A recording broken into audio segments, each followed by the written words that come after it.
What's going on, everybody? It is your boy Tim back with another video. Actually, scratch that.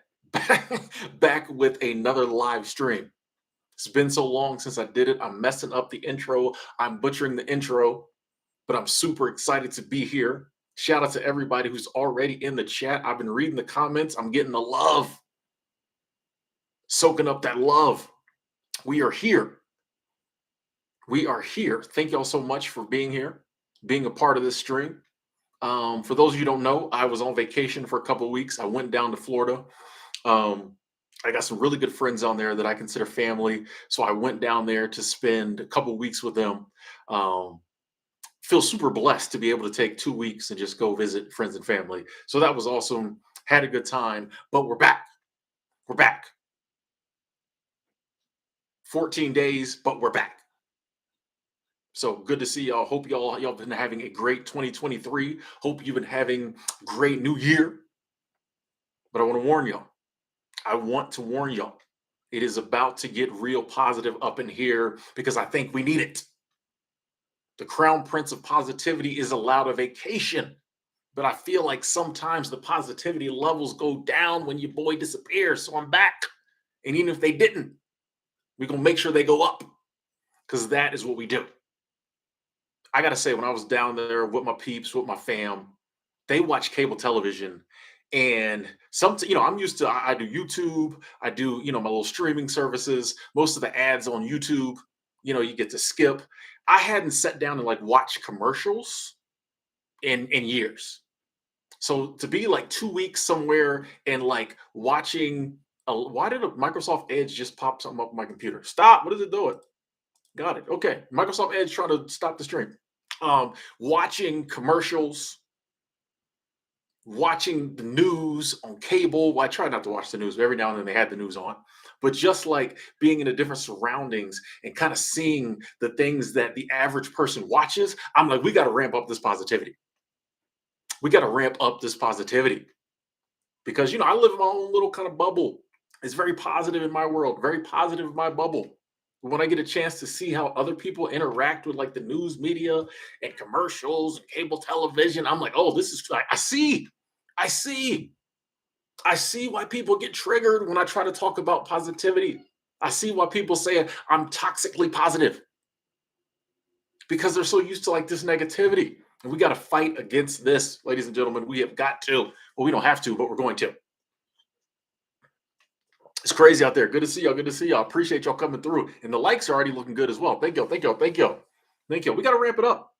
One thing I got to mention, folks, they don't went crazy with those pharmaceutical commercials. I see why everybody's sick. I see why everybody's on medication because literally every commercial break had an advertisement for like a new drug. First, they talked about the disease, then they tell you about the drug. First, they talk about what's wrong with you, then they tell you how they can cure you. I'm like, no wonder everybody thinks there's something wrong with them. No wonder everybody's like hypochondriacs. I mean, not to mention, with all the chemicals and all the other stuff going around, a lot of us are sick. But even the people who aren't sick, aren't really sick, think they're sick. I'm like, every single commercial break, a different pharmaceutical ad. Like, it wasn't a couple years ago, it was bad, but it's crazy now. I'm like, no wonder everybody thinks it's just doom and gloom and the world sucks and like, what's the point and why am I here and it's all going to end? I'm like, no wonder the news is popping up and they're talking about all this stuff that you don't need to know about. I was watching the Weather Channel, got depressed. I had to mute the Weather Channel. It was my homeboy's house. I didn't want to disrespect him, just turn his TV off like that. But as soon as everybody left the room, I muted the Weather Channel. I said, I can't. I was getting nervous about coming home. The Weather Channel, I'd be shook about coming home. I was like, I don't need to know. If Delta hits me up and says your flight's canceled or delayed, I'll know. And they actually did. My flight got delayed like 30 minutes, nothing major. And it wasn't even weather. It was from weather at the beginning of the day. The flights all got kind of stacked up. But 30-minute delay, hashtag only fly Delta. But, I'm like, I can't even watch the Weather Channel. All they want to do is just doom and gloom you to death. And right before you die, they want to get like all your money for medications that they're going to sell you that's supposed to fix the doom and gloom or fix whatever they're telling you is wrong with you. But it never does. Like, it's crazy. Like I get it. I've been over here like, why isn't everybody positive? I get it. You get bombarded with all this negativity day in and day out. So I got a new thing I'm on, ladies and gentlemen. Shout out to everybody in the chat. Appreciate the love. Thank you. I got a new thing I'm on, ladies and gentlemen. I'm on a new thing where I'm trying to, because I want to ramp up my positivity. And this goes along with a lot of the goal setting and the manifesting I've been doing, which has been going great. Y'all will see. Um, I'm trying to never finish a negative thought. I don't even want to entertain negative thoughts anymore. They say we have up to like 50,000 thoughts a day. I actually think that number's a little low because I'd be having thoughts every millisecond. I don't even know if milliseconds are a thing. They are today. Every half millisecond, I have a thought. And a lot of those thoughts are negative. Even if they're not like overly negative, we just have a lot of like negative thoughts. And I realized this when I started like observing my thoughts. And I start realizing that, just even if something small where like somebody is tailgating me and I say something negative about them. Look at this idiot tailgating me. You or just in general. Like, we have all these negative I was thinking about something today. So my thing is now when I have a negative thought, I stop it and then I speak on whatever I was thinking about or I think about it in a reframed positive manner.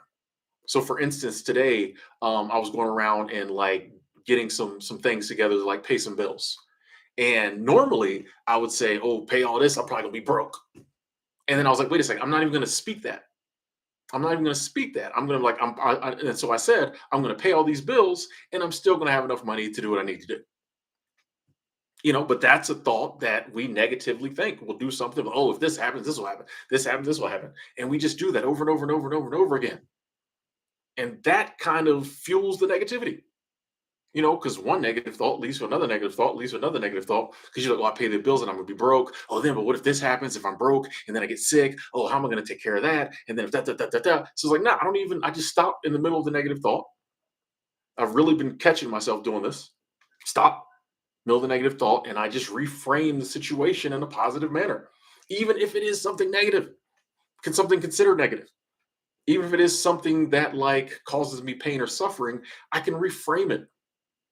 Like, hey, my bank account does say zero, but at least I had all the money. It's the day ever came. Hey, bank account does say zero, but at least I had all the money to like pay all the bills before it got to zero. You know what I mean? I'm really trying to get down to not only am I doing the things I've always done, which is like I just don't interact with like negative people like that. People who are always negative and down and they never have anything positive to say. And no matter what's going on, they have some negative spin on it. If they won $1 million, they'd be mad that someone else won 10. That type of person. Yeah, $1 million is cool, but Jerry got 10 million. You know what I mean? I just don't really nothing against them. We're all the products of the things we've been through. So that person is who they are, and that's cool, but I just don't really kick it with like negative people like that. I can't. So that's one of the things I've always done. I just don't kick it with negative people like that. I don't watch the news. You know what I mean? Because that's all negativity, all doom and gloom. News is 97% negative, 3%, 2.5% commercials, 0.5% positive. Alvin Anthony, thank you, thank you, thank you. Super Chat Squad. I appreciate hadn't said that in a while. Thank you, Alvin. That's love. So my coworker enjoyed your video about no marriage and no kids. Nice, nice. Glad to hear that. Glad to hear that. That's awesome. Appreciate you sharing that video with your coworker. Nice. So yes, that's one thing I've always been big on. I don't get involved with like negative conversations. I don't hang around negative people. I don't have any negative people in my circle like that. Um, I don't watch the news. I really started to watch what I take in. I was this is something that I thought about this morning. Life is all about it all ties in, folks. You know me, I go off on tangents and things like that, but it all ties in. Life is like energy. Really, life is really we take an energy, we use that energy to do the things we need to do, and we give off energy. That's all life really is. We take in energy, we use that energy, we give off energy, right? It's almost like a car. You put fuel in the car uses the fuel, it puts out emissions, whatever. It's kind of like that. Um, Not quite the same because the energy we put out isn't emissions, it isn't waste. Well, not all of it, but that's basically what it is. You know what I mean? Energy is there, we take it in, we use it, we give off energy. And I feel like most of us, I know for me, I've been very big on, the energy that like I give off. But I'm really starting to pay attention to the energy I bring in, and that's not just food. That's also what you watch, what you listen to, what you talk about. Like all that is energy. Who you're around, all that is energy. And so like we know that if you bring in negative foods into our bodies, it's going to affect us negatively. We still do it. We still eat the whole bag of chips. We still eat 8 cream-filled donuts. You know what I mean? We still drink the sodas, but we know that if we bring in negative foods into our body, it's going to affect us negatively. And also, usually in those cases, what we put out is a little, but but I'm realizing too, like, oh, if I consume negative energy in the form of, movies and television and music and conversations and all of that, it's going to affect my mind negatively. That's energy. I'm bringing that energy in. It's going to affect my mind and my body as well, because watching a lot of that stuff can cause stress. Like, I'm like, that's a form of energy. So if I bring that into my body, it's going to affect my body negatively. And then I'm not going to be able to give off the proper energy that I need to give off to help others. Some days you just don't feel like being positive. Some days you just don't feel like whatever, going the extra mile, helping out your fellow man. And I'm like, oh, that's probably because we've been taking in the wrong energy. We ain't got the right energy within us to give to others. So that's what I'm like, man, I really want to double down on, and I've been doing this a lot lately. Just certain things that I normally would just consume. I'm like, I can't consume that no more. Or I definitely can't do it on a regular basis. I might give myself a cheat day. Like, I'm not gonna lie. Yesterday, when I was traveling, I flew from Tallahassee to Atlanta, had like a 3 hour layover, then flew here to Denver. I gave myself a cheat day because it's hard to like walk around the airport and deal with layovers listening to like motivational stuff or like classical music. So I allowed myself to listen to some of that ratchety goodness that I used to like to listen to just for yesterday. I said, here's your cheat day. But other than that, I've been really trying to dial in on positive stuff or stuff that doesn't have a negative message. I want the right energy coming in so I can give off the right energy. You know what I mean? Like it's getting deep with me here, folks. It is getting deep. I'm really trying to change a lot of things in my life that I feel like aren't putting me down the right paths. You know what I mean? And positivity is the path. You know what I mean? Positivity is the path. So by the way, I always like to give y'all coffee updates.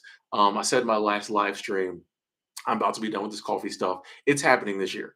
But I got some stuff going on next month that I'm like, I really want to be able to drink coffee with. So March is when we're probably going to be like done.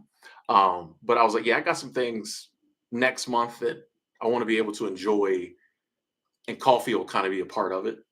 So I was like, okay, we're not gonna cut the coffee yet. I got to give you all the updates, but that's the first like real cup of coffee I've had. That we were drinking half and half, or actually it was more like a third regular, 2/3 decaf up there. So I haven't had a full cup of coffee, but yeah, I want to give you all the update, and this is not me putting it off. Like genuinely, I feel 2023 is that year. Um, there's some other vices that like y'all know I don't have many, so you can probably guess what I'm talking about. There was another thing in my life that I was like, I really want to get that out of my life. We're working on that, doing great on that. I'm gonna hold off really talking about it because I want to do a video when I got like some serious months behind me and be like, boom, But we working, and I'm really, I'm stopping the negative thoughts. I'm also watching how I speak. Like I said, I'm big in my manifestation bag now. So I'm speaking as if things that I want in my life are already a part of my life. And when I speak about others, I'm trying to speak positively. When I speak about the world, I'm trying to speak positively. I'm not dwelling on the negative aspects of the world. I'm not dwelling on the things in the world that like I wish weren't a part of it. I'm not going to spend a lot of time. Yeah, I hate war. Yeah, I hate poverty. Yeah, I hate suffering, all that. I can't spend a lot of time thinking on it. I'd rather spend my time thinking of, solutions or finding charities to help people who might be going through those situations. Like I said, any situation you can focus on the positive. Any situation, instead of just being like, why do we keep doing this? Why is this happening? Blah, blah, blah, blah. Hey, what can I do to help? Or maybe all we can do is focus on like, hey, the day will come when this is gone, and I focus on that, and it gives me, the power and the strength I need to get through this, or to not, just be bogged down. There's room for positivity in all this, because like negativity just don't get you nowhere. You know what I mean? Like, and I just think this is one of those years. We're coming into it. I haven't seen a year that we came into it with so much negative energy surrounding the year in a long time. You know, 2020, we came into it thinking it was going to be a great year. It was what it was. And the years after that, we kind of were going through so much. We were like, it's got to get better this year. And that was kind of how we were, 2021, 2022. I feel like 2023, 2022, things kind of with the pandemic and stuff trying to, evened out. The world started opening back up, world's getting back normal again. And I think that led people to once again start, looking at the bad, looking at the negative. We went from like, oh, it has to get better to like, okay, it's good now. It's going to get worse. A lot of talk of inflation and all this other stuff. And there's wars and recession and all that. Haven't seen a year in a while where people were this negative about it. But so far, it's, I know for me, it's been a good year. We're almost at the end. What is it? January 24th, almost at the end of the first month. Haven't really seen a lot of that stuff that people said was going to happen. Aisha, you're exactly right. 2023 is that year. It's going to be a great year. And even if some of the things that people thought were going to happen, we can still have a great year. We can still look at whatever happens this year. We can look at it with our positivity lenses, and we can think about it and speak about it in a positive light. And that doesn't mean like, oh, we're not being realist and we're fooling ourselves. Just like, no, it's not what's happening. It's how I choose to look at it. Whether I'm negative about it or whether I'm positive about it doesn't really change if something is happening. Now, positivity can change the future. I firmly believe that. We can get into that a little later.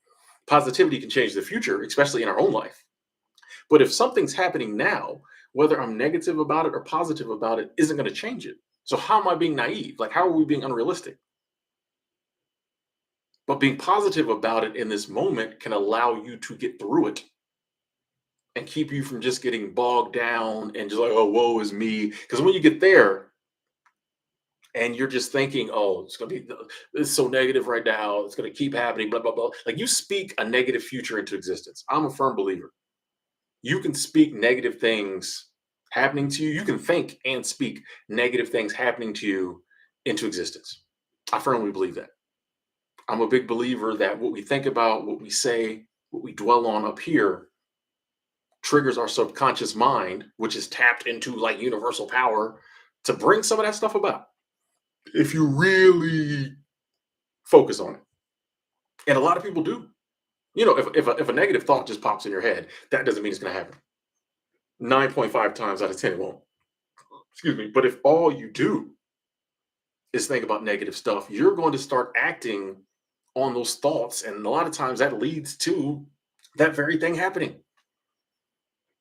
You're not even going to try to fight against it. If you're already convinced, oh, life sucks, this is going to happen, well, guess what? Even if opportunities present themselves for you to like circumvent that happening, you're not going to take them because you've already given up. There are so many people who will have a bad 2023 because they told themselves in November of 2022 that it was going to be a horrible year. They're not even going to try. They're not going to get out there and do the things they want to do. They're not going to live. They're not going to spend time with loved ones. They're not going to try to like increase their wealth. They're not going to do any of that because they've already told themselves it's going to be a recession, inflation. Every time they go to the store, they're talking about prices, blah, blah, blah, blah, blah. They're going to have a horrible year, sadly, because they already told themselves they were going to. They're not looking for opportunities to make 2023 a great year. And the opportunities will probably be right there. They're not even going to try.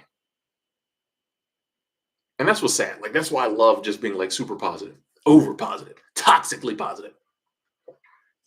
Because I'm hoping, like, there'll be one of those people that'll get hit upside the head with some of this positivity we're putting out there, and it'll like set them straight. And they're like, you know what?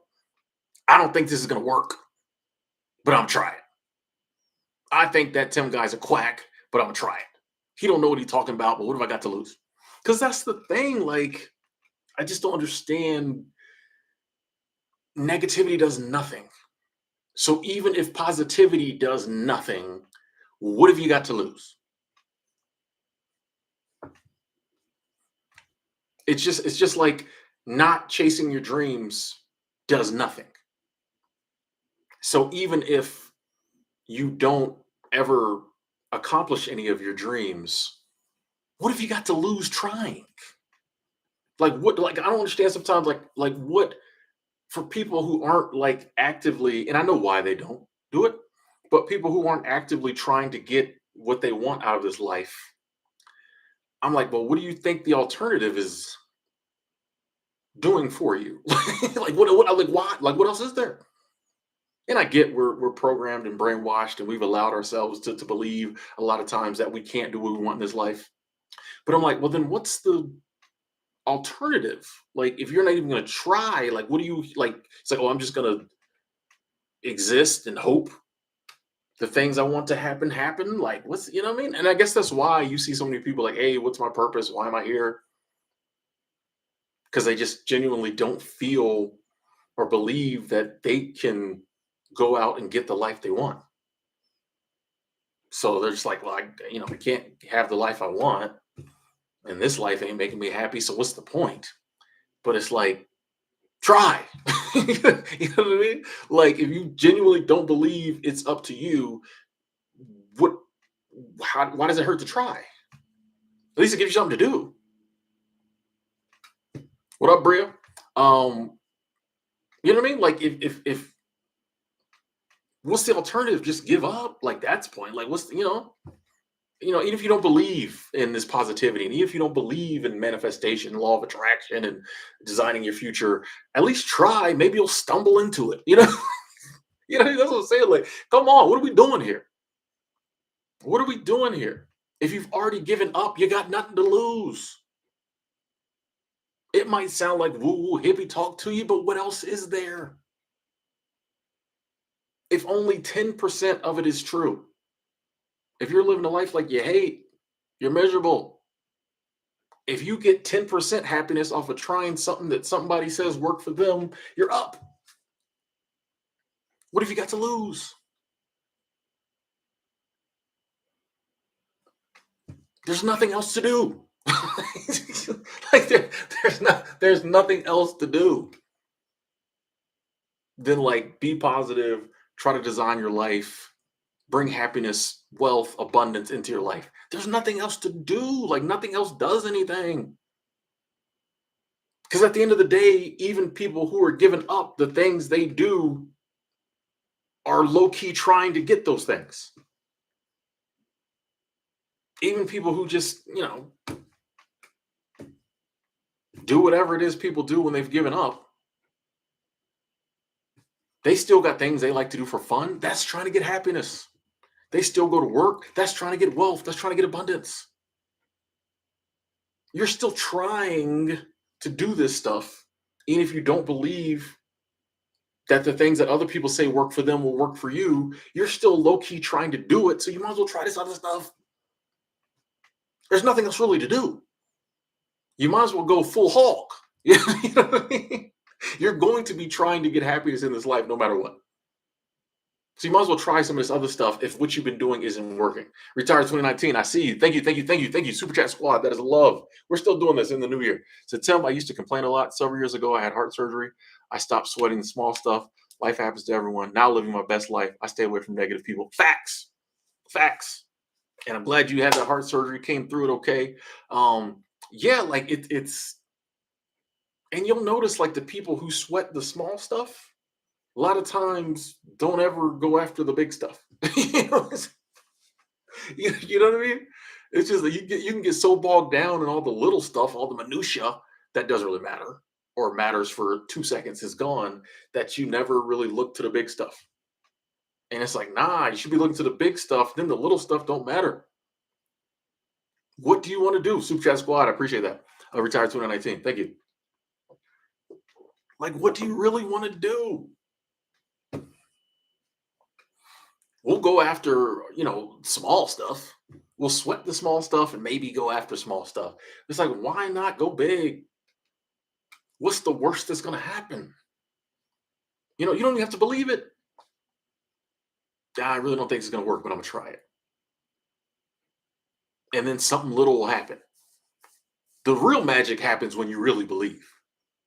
And then eventually you can go from believing to knowing. That's when it gets really good. When you know, when you get, and this is something that it comes through every now and then for me.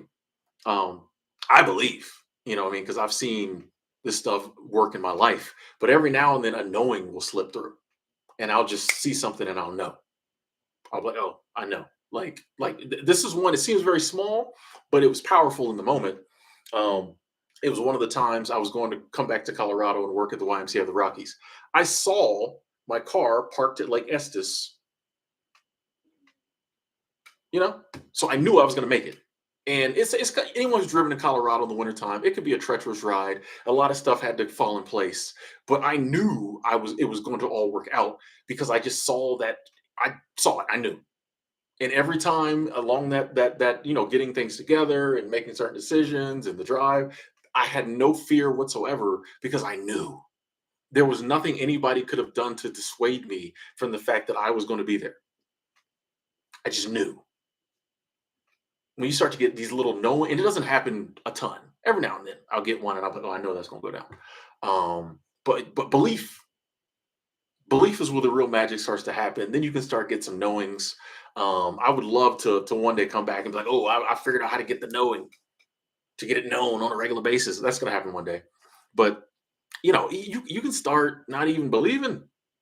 You can just try it, and all it takes is one little thing you try, and you see the results. Then you're hooked. Hey, Candace Fort, thank you. Super Chat Squad, that is love. Thank you so much. I appreciate that. Super Chat Squad in the building. Thank you, Candace. Thank you so much.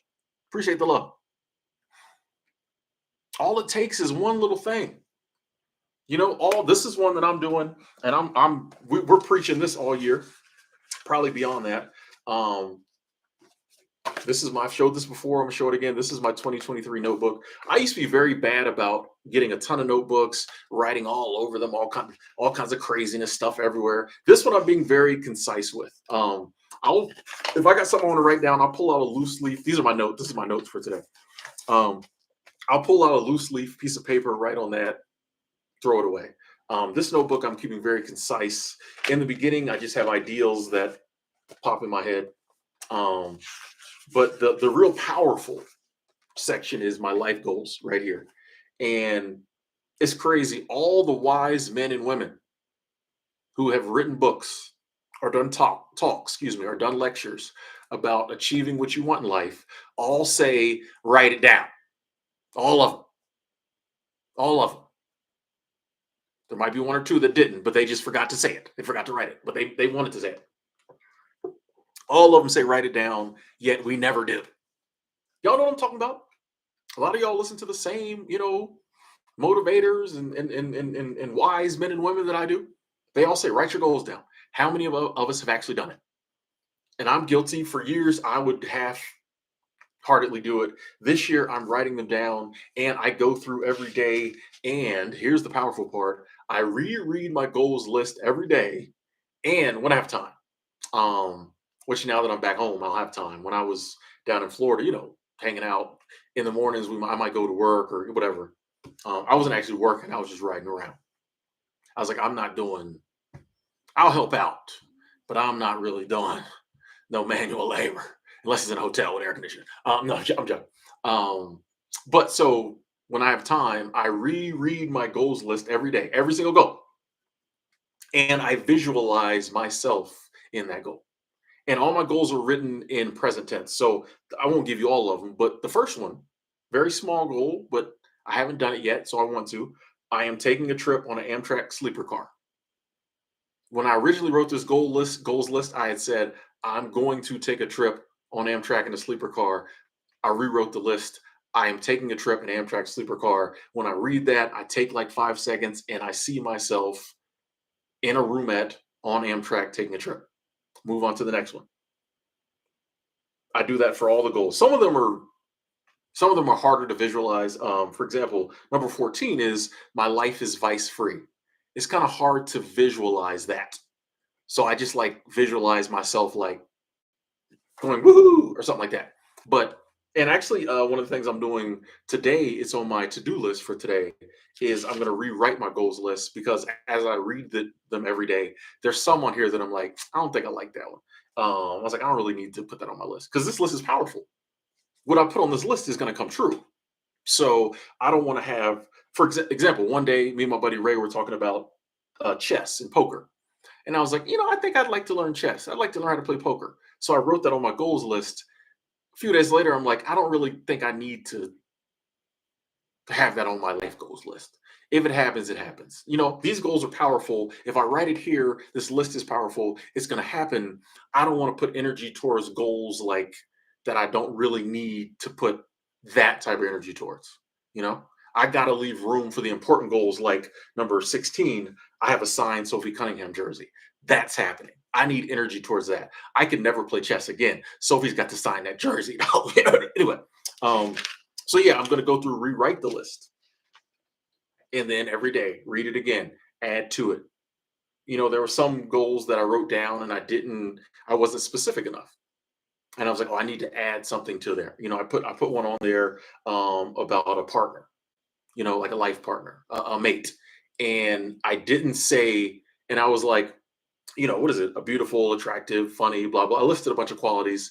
Um, a woman that's this, um, that I forget. I think I put who loves me, but I forgot to put who I love. So the goals list needs to be I have a wonderful, awesome, amazing, loyal, trustworthy partner who loves me and who I love. Got to put that down there because if you're not specific, life might send her to me and I might mess up and not be given the love. So you know what I mean? Anyway, I'm telling you, I'm big on goals. I am big on just all the wise women and men say, write your goals down. We don't do it.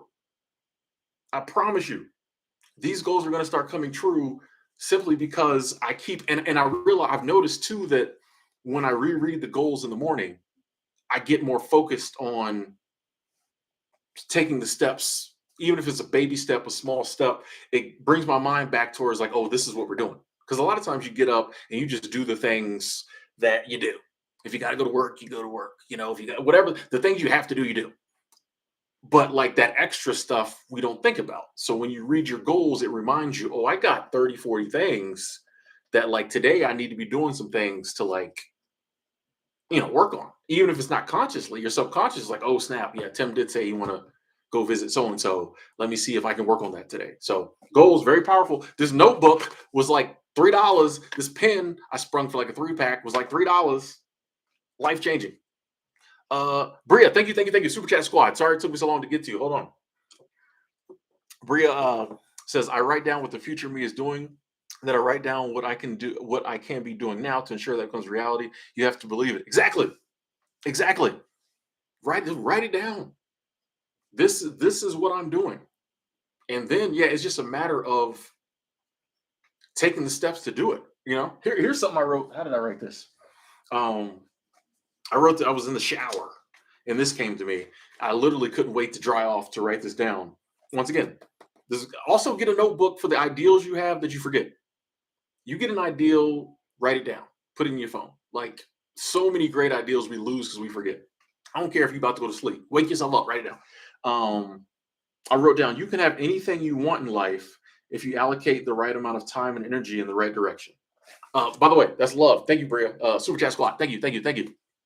By the way, I watched your. I've been looking at your walking talks. Um, Out in the woods, I see you. Um, you can have anything you want in life if you allocate the right amount of time, and I'll add positive energy in the right direction. Like, it's that simple. It's that simple. If you want something, you just have to put the right amount of time, the right amount of energy, in the right direction. You just have to figure out where you want to go and go. It's that simple.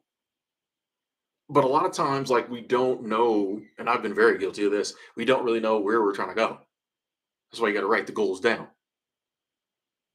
And then it's just a matter of putting in the work. And the good news is our subconscious does a lot of it for us. Our subconscious does the lion's share of the work for us. If you keep it focused, you know what I mean? It's like steering a boat. If you keep the boat steered in the right direction, the motor does all the hard work. The motor does the heavy lifting. You just up there steering it. The motor, the engine, whatever, does all the. Maybe it's the guy. Maybe you got a team of people down there with oars, and somebody being there. Anyway, whatever is in charge of like moving the boat moves the boat. You just got to keep in the right direction and keep the motor turned on. You know what I mean? Like, that's all we have to do. Like, literally anything anyone has achieved, that's all they did. They just said, I want to achieve that. And they put in the time and the positive energy to achieving it. It's very like everything. Life is simple, very basic concepts. I want a new car. Okay, you got to identify. I'm not saying I do. I'm saying if you want a new car, if you say I want a new car, I have a new car.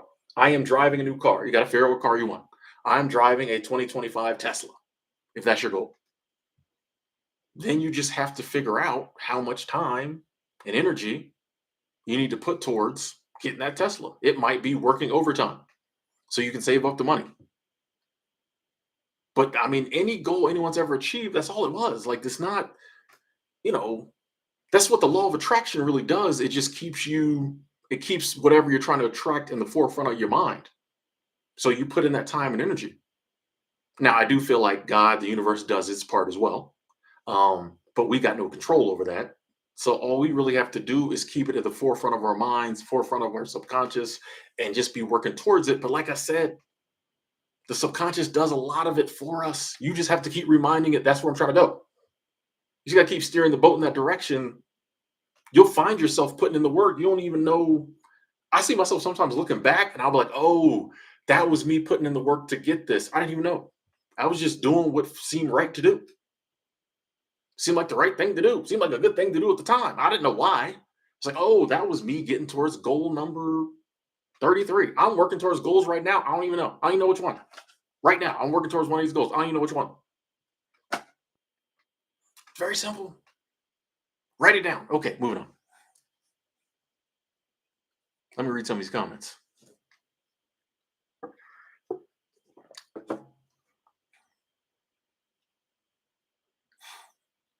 Yeah, when you know where you're headed, putting in the work is fun.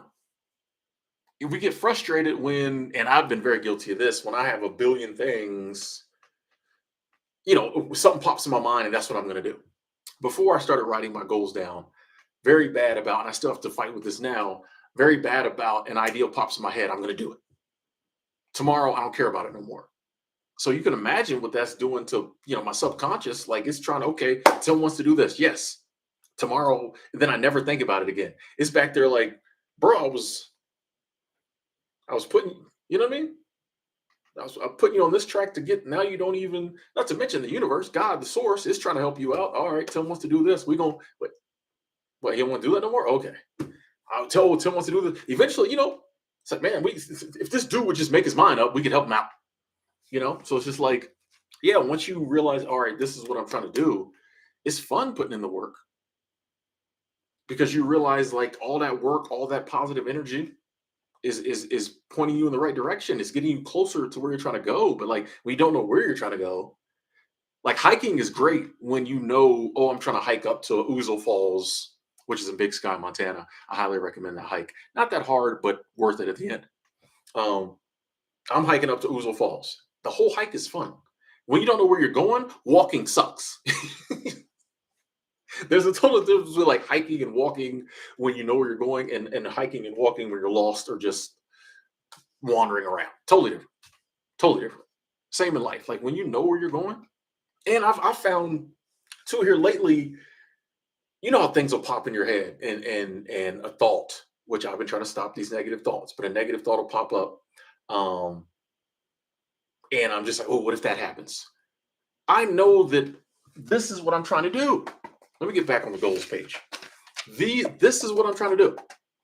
Tell them, what are you doing with your life? Where do you see yourself in 5 years? Doing some of this. This is what I'm trying to do.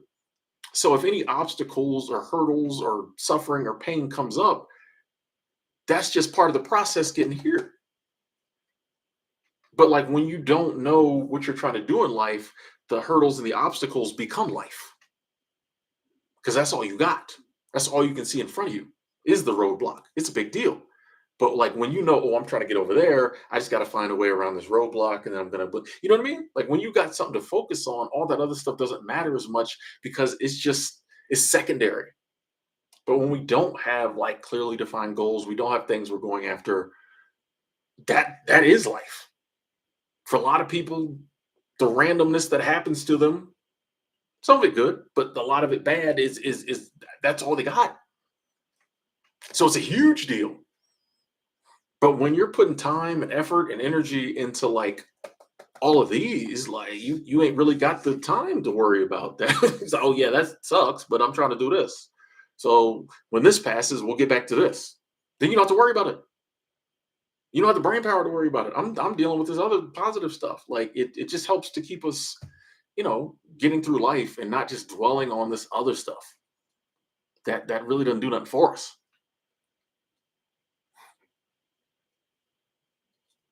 Shout out to everybody saying hello. Love y'all.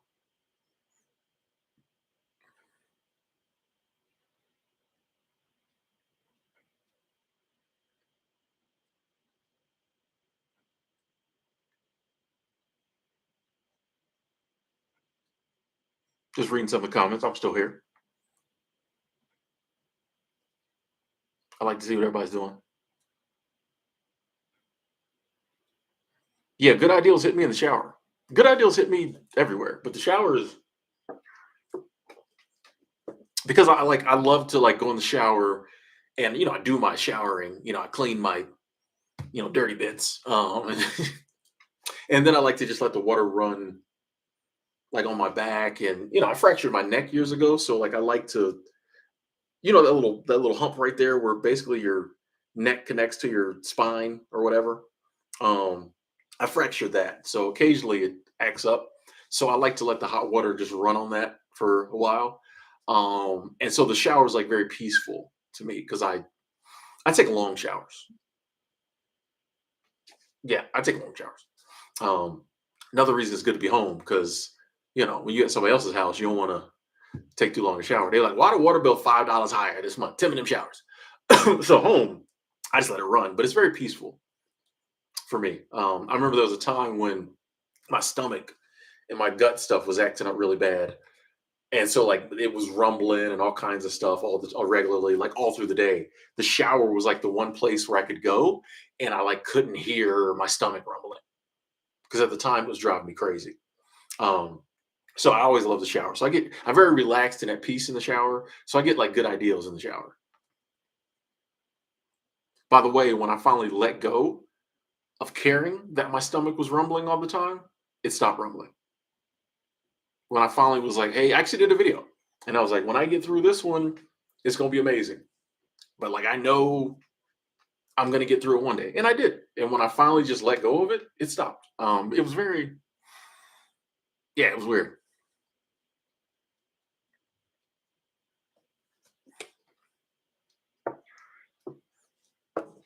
Uh yes, I shower every day. Sometimes I usually shower like twice a day.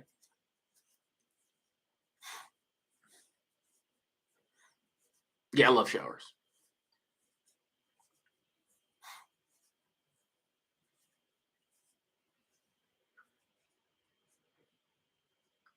Yeah, I'll shower twice a day. I'll shower in the morning and then I'll shower kind of just to get myself in that relaxed mood to go to bed. Um, because sometimes I wake up in the middle of the night. I'm gonna stop saying I don't always sleep well. I'm just gonna say sometimes I wake up in the middle of the night. Same thing, same thing.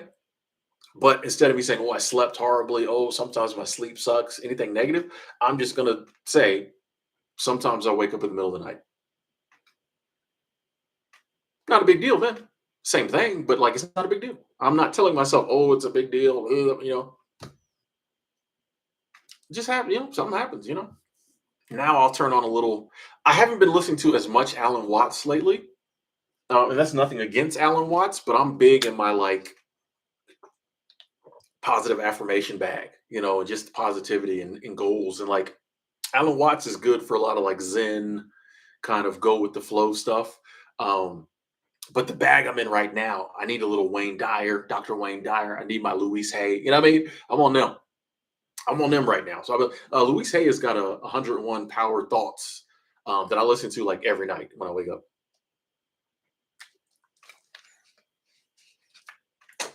Oh, mess my water up.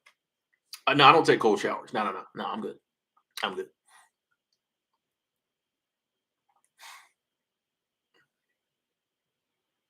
Yes, I'm fully aware of how Alan Watts died.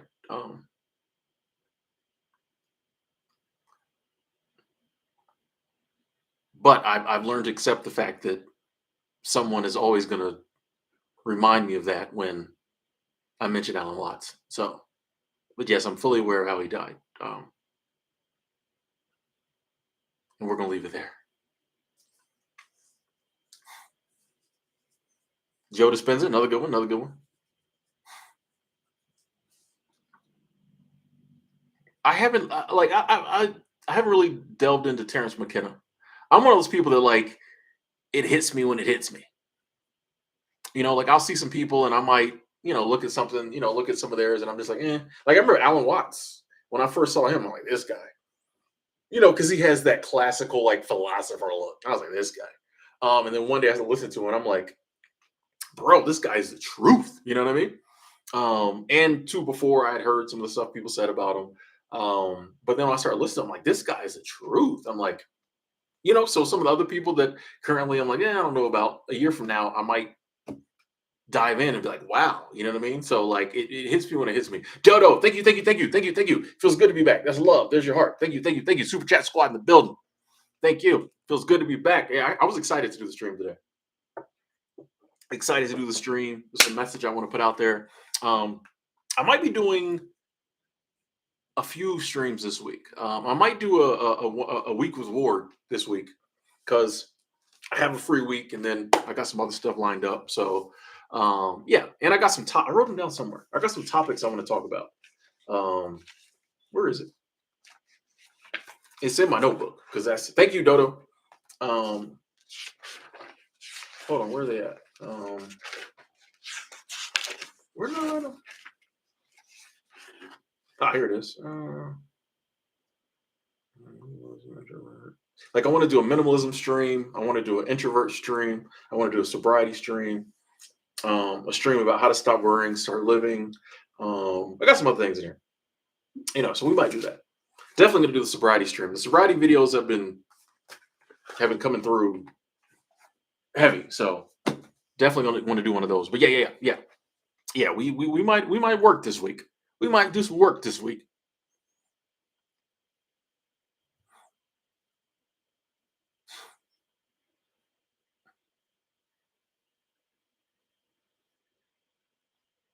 My vacation, it was cool. It was cool. Yeah, it was cool. It was good to see family.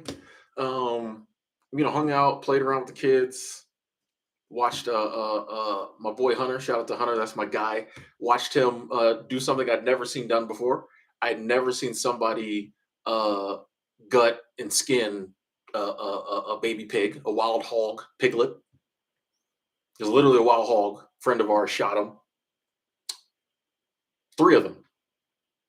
So some of my other friends who I met through my friends, they have some land where they hunt, and the deer are being ran off by the wild hogs. Like wild hogs are a problem down in Florida.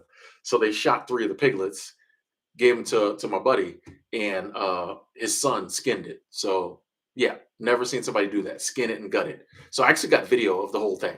I don't know what I'm going to do with that footage because I can't really upload it, but that was a new experience. I'd never seen somebody decapitate, then skin and gut a baby pig. So, and surprisingly, I didn't throw up, even when he nicked the pee sack and pee went everywhere. He only did that on one. The other two he did excellent. So, um, yeah, it was fun. This back home in Florida. Like it didn't feel like I was on vacation because I was like back home. You know what I mean? So like, which was cool. Like, but I was just like, oh yeah, I'm back home. It didn't feel like I was anywhere new. I guess because I wasn't. But I mean, it was a baby pig, but it was like this big. It was big enough that when we ate it, like it fed 7 people. Yeah. So and there was some left over. So it was a baby, but it was big. Um, yeah, they got hogs down there, buddy. Yeah, they got hogs.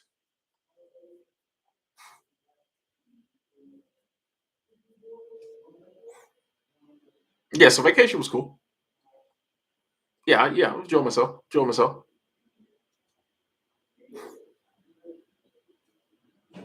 Someone said the best thing that humans can do for this planet is die. I got to disagree with that, Danielle. I fully realize that we humans are doing a lot to like ruin the planet, but I believe in a creator who obviously knows what we're capable of and gave us the free will to like ruin the planet. So sometimes I think that's what we're supposed to do.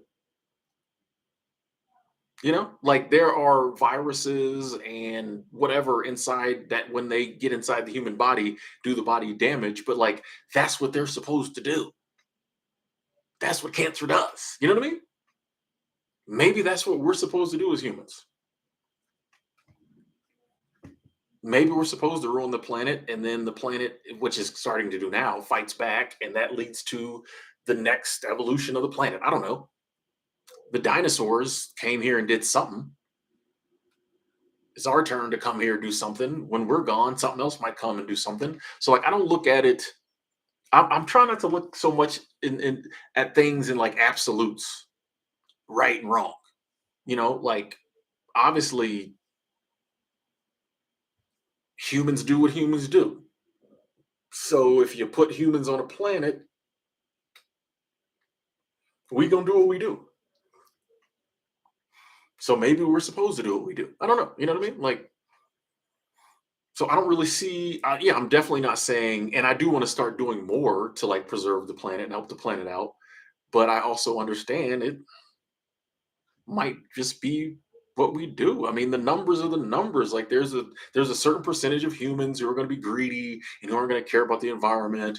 And you know what I mean? Like it would be very easy if I was the divine to tweak the numbers and be like, okay, instead of 12% of humans being greedy, which leads to all the things we see happening, only 1% are greedy. And like it would have been easy to not give us the brain capacity to get to like the industrial revolution.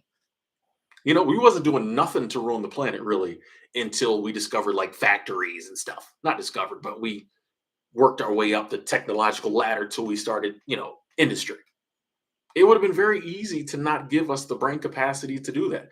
You know the reason why lions and tigers and bears don't operate factories and they're not polluting the planet because they can't. So it would have been very easy to make us just another mammal, but we didn't. For whatever reason, we're not. So I think we're just fulfilling our purpose, as weird as that might be. You know, you know.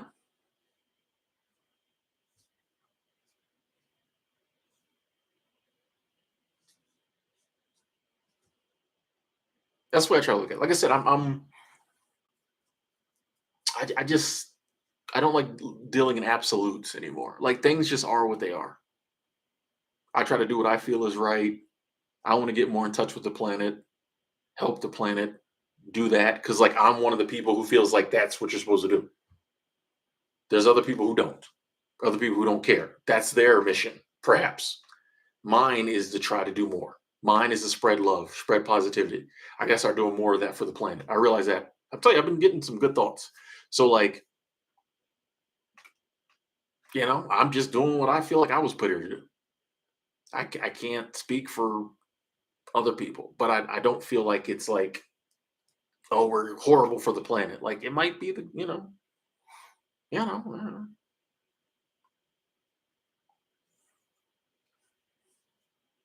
Yeah, it might be some people's mission to come here and be a evil scumbag. I don't know. I can't judge. We're all the byproducts of our environment, our DNA, our mind. Some people just born what we would consider broken. That might be their mission, their purpose to come to this planet, be a broke, evil person. I don't know. All I can do, I know my mission.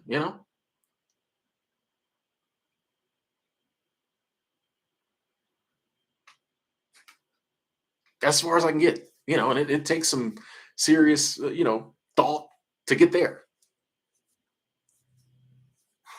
Yeah, I'm with you, KK Vlogs. We're definitely not the superior race. Like, we're a race. I mean, it's all one. I think it's even crazy. We have to classify ourselves. We don't have to, but we do because we look different, we act different from the mammals and the bacteria and all. But it's all one organism. The universe is the universe. Your hands look different than your feet, but it's still your body. You know what I mean? Your blood looks different from your eyeballs. It's all the same body.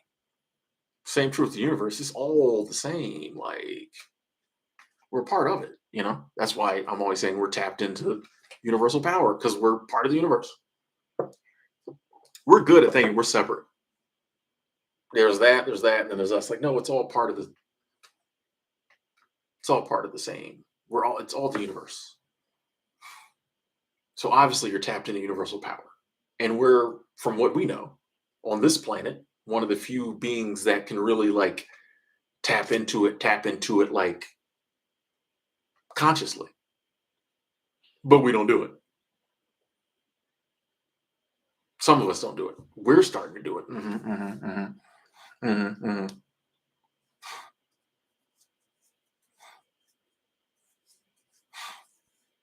Any traveling goals? Oh yeah, we've got some. Oh, we definitely got some traveling goals on the list. Yes, we do have traveling goals. I actually wrote out, and I'm also going through and writing out some lengthy goals. And I wrote out a lengthy goal about traveling that I really feel is probably going to be 5, 10 years down the road. So that is something I'm coming to terms with. Is there? I was never good at long term thinking because I was so scatterbrained with my thinking. I was never good at long term thinking, long term goals because I was always all over the place. As I start trying to like really dial in on my goals, and instead of being all over the place, just have the ones I'm going for, it's allowing me to be able to think more long term. And so some of the things that I'm like, oh, I want to do that, and I felt I had to do them this year, next year, I'm like, oh, I can knock out some of this other stuff, get a certain type of foundation. So when I go to do that 10 years from now, or 5 years from now, or 2 years from now, I can do it better. So I will say some of the traveling goals I have, I'm becoming more comfortable with the fact of being like, oh, we might end up being a full-time world traveler 5 years from now, as opposed to being like, yeah, let's do it 2024. Because before I was rushing. Now I'm like, oh, there's no need to rush. Like the blessings that are going to come to me are going to come to me. These goals I'm going to accomplish, I'm going to accomplish. So like, it doesn't have to be, oh, let's get it done as soon as possible, because that comes from like a fear mindset. I better do it now. Even though I am a big believer in like going forward now, there's that balance.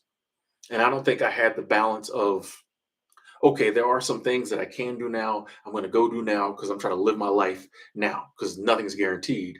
There's that. And then there's also, but I don't have to be so worried that like I can't do this stuff, that some of the things that would be better done at a future date, that I have to try to do them now. So that's everything is balance. So that's kind of the balance. So yeah, I'm getting more comfortable with the ideal of there might be some things that I'm going to wait a few years to do and then be able to do them in a better fashion. And then there will be some things that I'm like, nah, I'm doing that, in October. Balance. But it feels good to have some longer term thinking.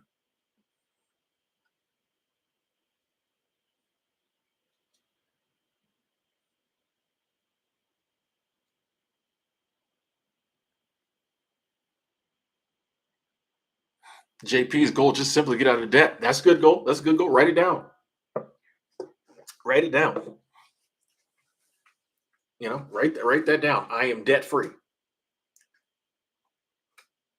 Read it every day. I am debt free.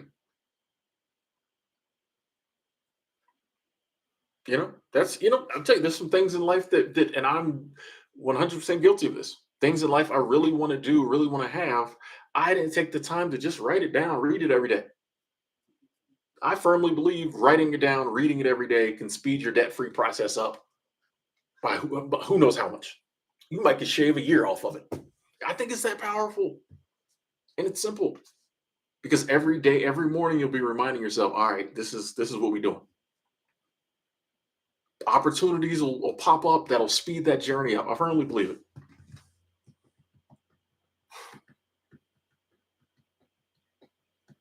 Sean E says, why is it that the U.S. national debt is 31 trillion and there's still poverty, hunger, and homelessness here?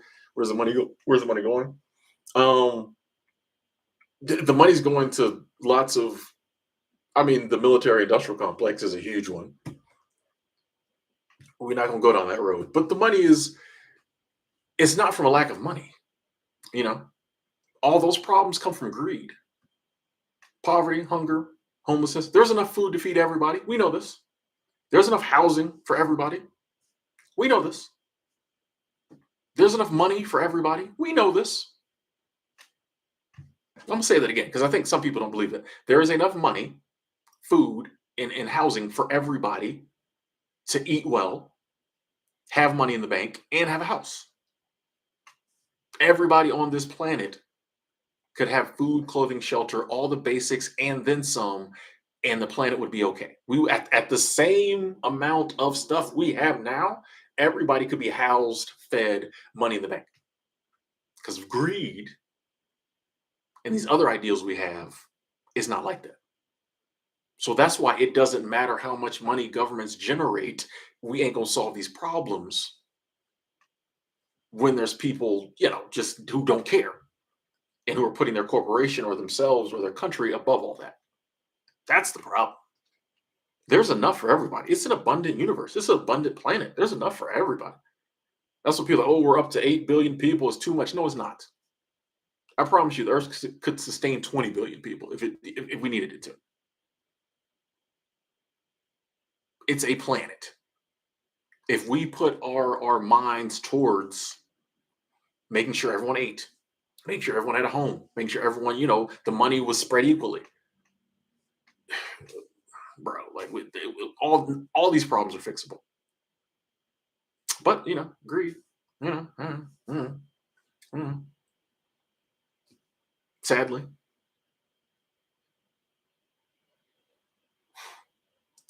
Okay.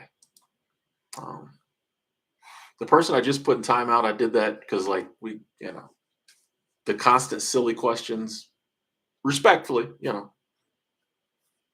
not what this chat's about. You know.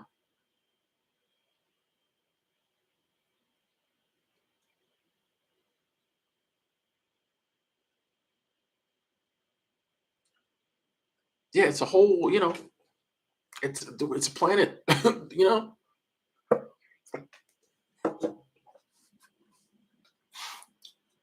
Affordable housing is hard to come by because of the system we set up. You could set up a system where, like, I mean, look at our ancestors. Nobody had to worry about housing. You just went out, cut down a tree, built a house. There was no talk of affordable housing. The trees were there. You cut 10 of them down. I don't know how many houses it take to make a little camp. I don't know. Or you made a little teepee, a lean-to. You killed a couple buffalo and made teepee, got the skins, made teepee out of it. You had a house. There was no talk of affordable housing. We created the society where you can't just go out and build a dwelling. Someone else has to build it, and you have to go to work, and hopefully they pay you enough money that you can afford. Like, you know what I mean? Like, and that's the thing. Like, we're so caught up in like the thinking that like this is the way it has to be, that we miss the fact that like our society has some weird stuff to it. People have to like go to work to be able to afford a house. Like, that's a human right. You should just be able to, you know what I mean? Like, it's we've set up a society that's like that. If you don't have enough of this thing called money, you got to live on the street. There's an empty house right there that nobody's living in, no one's lived in for years, but you don't have enough of this thing called money, so you can't go in there. If you go in there, we'll take you to jail, which is actually another form of shelter, which is crazy. We'll put you in jail and you can get 3 meals and heat and air conditioning, but we won't we won't let you we won't let you stay in that empty house. You ain't got this thing called money.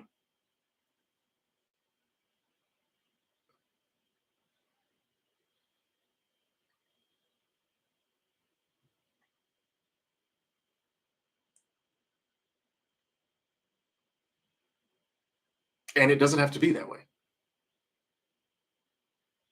We create the society and then like act like it has to be that way.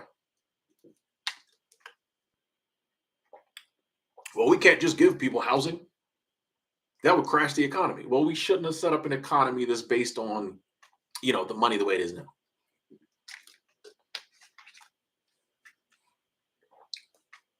We got empty. Okay, we don't have to say houses. We got empty buildings and factories. Hey, could people go up and could you throw some cheap cots up in that warehouse over there that nobody's lived in? No one's produced anything out of it in 20 years because all the manufacturing went overseas. Can you let some homeless people stay in there? Nope. Nope. They need money.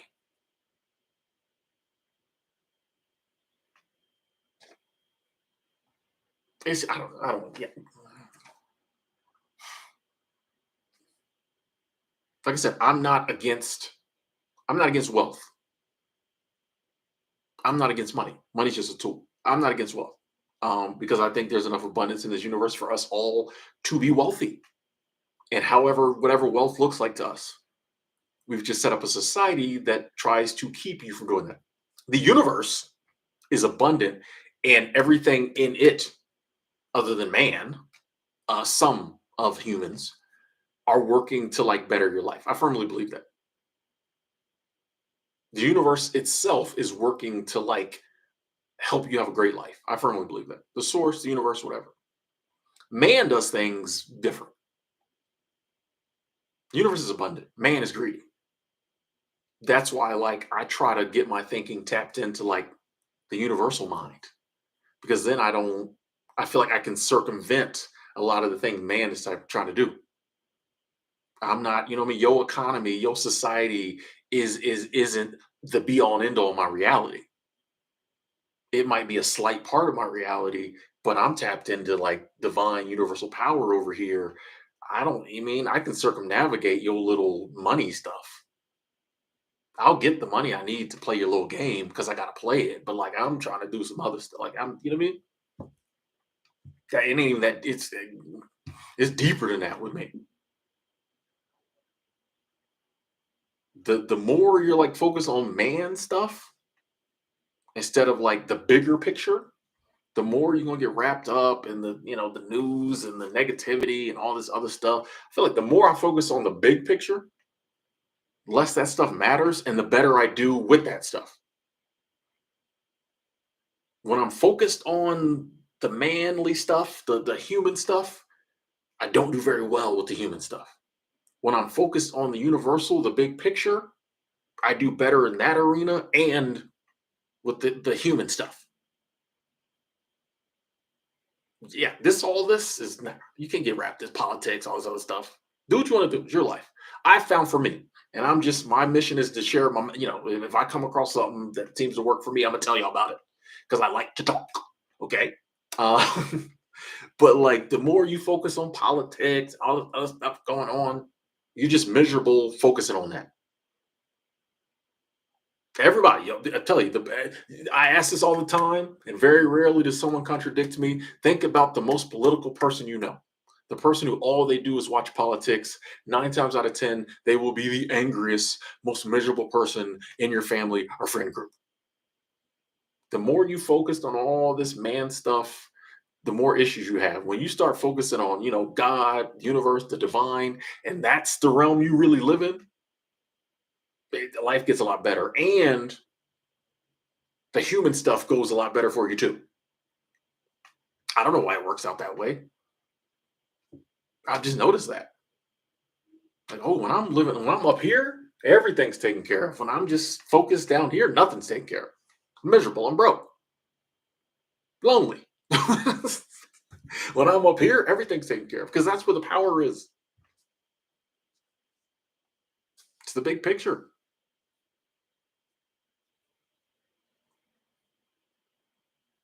I think because the issue of politics is we know the game. We know the game. Especially these days where it's just totally, I don't know, very divisive. Politics these days is very divisive. It's not like people come together like they did in the old days and like make decisions for the good of a community. Like even today, we have some very good community leaders. But when people tend to get into politics, it becomes about the money. It becomes about the party. You can't get anything done in that environment. And people know that. Deep down inside, people know that. And I think there are a lot of people very involved in politics who do genuinely care about their city, their state, their country. But instead of being like, okay, this political thing is crazy, nothing's going to happen here, they just grab on tighter. We do that a lot as humans. We can see something is broke and it tank don't work. But instead of just letting go and being like, hey, because it's hard to do sometimes to let go and just be like, hey, it's just going to have to do what it's going to do. I'm going to be over here doing my thing. Instead of doing that, we do this in relationships a lot. You know, it ain't going to work out with you and Charles. You know, but it's hard to let go. He do some stuff right, not a lot. You know what I mean? So you just double down, and then eventually you totally get your heart broke. You know what I mean?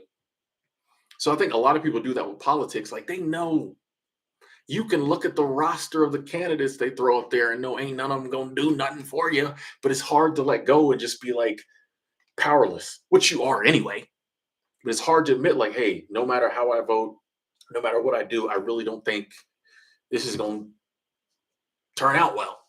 So people just double down and they pick a side and they won't let go. And then, but they know deep down inside that it's not going to work. And so that just makes them more angry, more miserable. And when we get angry and miserable, we're always looking for a finger to point. There comes the division. No, it's not me. It's the other side. It's that party. And it just, every 4 years, it comes back around.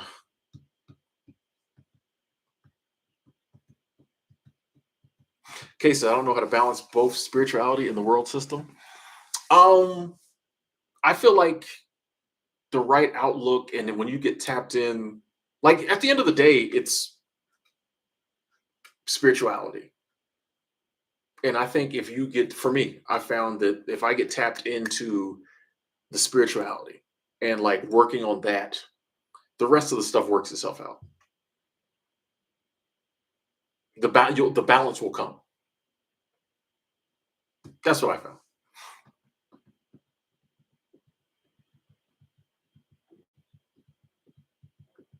For me, oh yeah, the year's been abundant, man. I'm enjoying 2023, and I got more stuff coming up that's gonna be, yeah, man. Yeah, oh, it's been abundant. And the abundance ain't even totally started yet. But I feel it. I feel it. I'm definitely going to make some decisions this year that are going to put my life down a path that's, you know, all them goals are going to be accomplished. Yeah.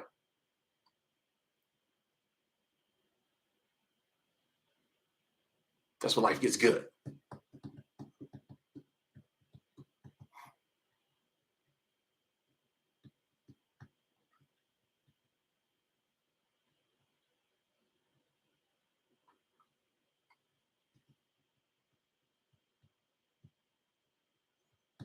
Gabriel's, I feel it. Let's go. Let's do it. I feel like there was a time when politics wasn't divisive. Like I said, when you take, I always go back to like our ancestors. You got tribes, you got communities. People got together for the good of the tribe. They may not have always agreed, but a lot of times they did because, like, if it really was for the good of the tribe, even if you don't totally agree, if everybody else is like, "Hey, we're doing this," you're like, "Okay." You know what I mean? Our modern system is, I don't know, it's just kind of weird. I don't know. But like there was, I feel like politics or government governing wasn't always super divisive.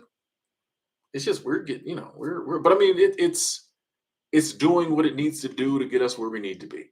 This is all part of the process. This is all part of the plan,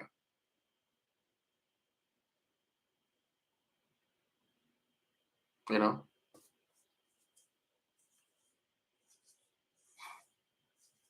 Corey Cummins, yeah, yeah, yeah, yeah. Said you get analysis paralysis because you're like you know where to focus. It's like, oh, I need to do the other thing. Also, same way. Um, that's really where like writing goals down, reading them every day is helping me because I'm like, oh, these are the things I'm doing. Whereas when I don't write them down, I don't focus on them, I'm all over the place. But when it's like, oh, this is what I'm doing, then I know, like, okay, I need, and once again, my subconscious, I don't know why I'm pointing back there. It could be anywhere. My subconscious is dialing in on this. So it's helping me. I firmly believe my subconscious is helping me because the more I tell it, the more I use my conscious mind to tell my subconscious mind, these are the things we're doing. I'm telling you this every morning, every day. The more it helps me to stay focused. Because even if my conscious mind is, it's like, nope, we're doing this. Nope, we're doing this. Nope, we're doing this. And it kind of allows you to quiet your mind because, like, you know where you're headed. This is what I'm doing. An ideal pops up, like, I got this other stuff going on. I can put it like an ideal might pop up and I might put it on my goals list. But as I'm writing it down, I'm realizing, yeah, this is probably going to be a longer term goal.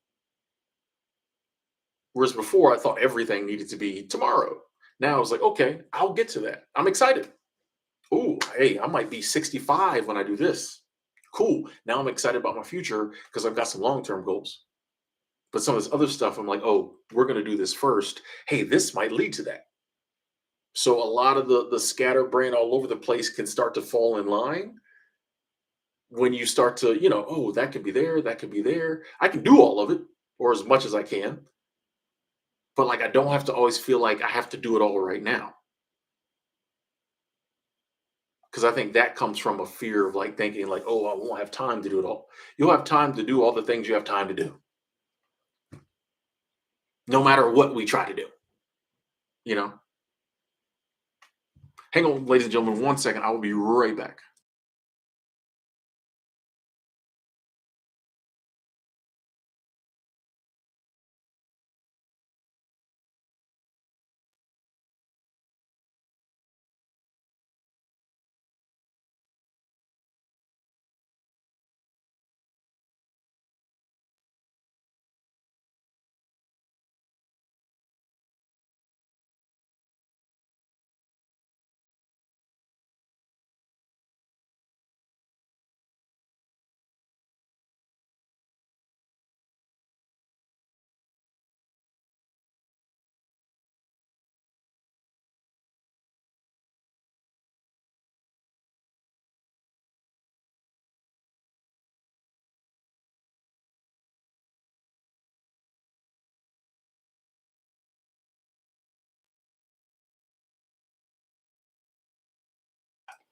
We back. We back.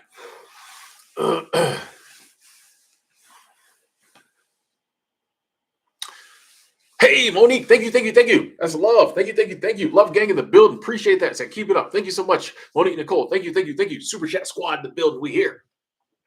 We are here. Thank you so much. Thank you. Um, Another thing, thank you.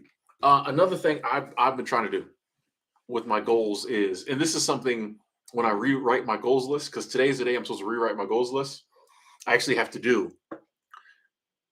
I'm trying not to, and I should have known this because I did it last year, and then like last year, 2022, I had set some goals, and I was like, I'm gonna do it this year. And then later, I came back and was like, I'm not doing that. I'm trying not to set goals in a way that is gonna put undue pressure on me. And the time limit goals do that a lot. I feel like the time limit goals a lot. Like I'm trying to set my goals in a way that like I never feel like I'm failing the goal. I just am always working towards it. You know. So a lot of time, if you're like, if I and this, I'm gonna do this in 12 months. If 12 months rolls around, you don't do it, you feel like you failed. But if you just say, I'm going to do that, and you leave it open ended, well, you're just working towards it. You know what I mean? Like if you're, for example, because someone mentioned this earlier, and this is just my thoughts. So if you're like, I'm going to get debt free in 2023, if 2024 rolls around, you still have debt, you feel like you failed. But if you just say, I'm going to get debt free as quickly as possible and keep that goal in your mind, you never feel like you failed because you're always working towards it. And there honestly isn't any difference in the two. In fact, you might get debt free quicker if you say, I'm going to get debt free as quickly as possible. Actually, you would, with the writing your goals in the present tense, you would just say, I am debt free. But if you wanted to write in the future tense, writing I will get debt free in 2023 could lead to like you is pressure. You know, July rolls around and you still got a ton of debt. Oh man, I'm not gonna make my goal. December rolls around, you still got a ton of debt.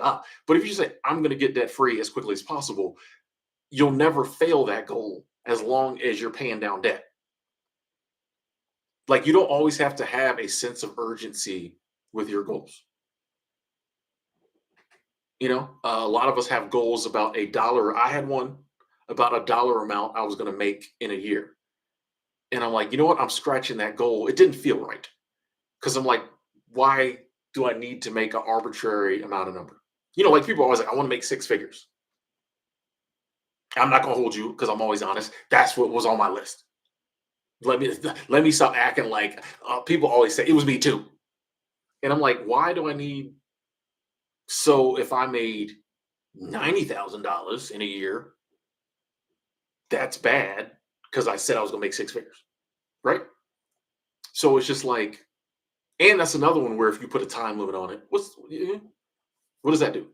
So I'm just sometimes we'll pick arbitrary numbers, and then if we don't meet that number, we feel like we failed. I'm like, instead of having that goal, I'm just going to write, I always have enough money to do the things to like take care of the things I need to take care of and enjoy myself. That's my money goal. I always have enough money to do to take care of the things I need to take care of life and do the things I enjoy. Because that's really what money is for. Anything else is like low key us trying to flex. Anything else is low key us just wanting to tell somebody else I made $150,000, right? That's what that is. And that don't feel right. So I'm like, and you can fail that goal. If you don't make it, you're like, dang, I didn't make it this year. But like, as long as you paid your bills and you enjoyed yourself, the other goal is true. I had enough money to pay my bills, enjoy myself. And the amount of money that takes can vary depending on what you're trying to do. If I can do that on $40,000 a year, why do I need to stress myself out trying to get 100,000? Not to mention, a lot of times when you just let go and just go for, the goal that feels good. I just want to be able to pay my bills, enjoy myself. That's usually when you find like the universe will throw a little extra your way. All right, since you ain't out here trying to be greedy, I got you. I got you. You know what I mean? So I'm trying to like reframe my goals so that I don't put pressure on myself and that I can just be working towards these goals constantly. And then one day I look up and I hit it. I'm like, oh yeah, that was my goal. You know,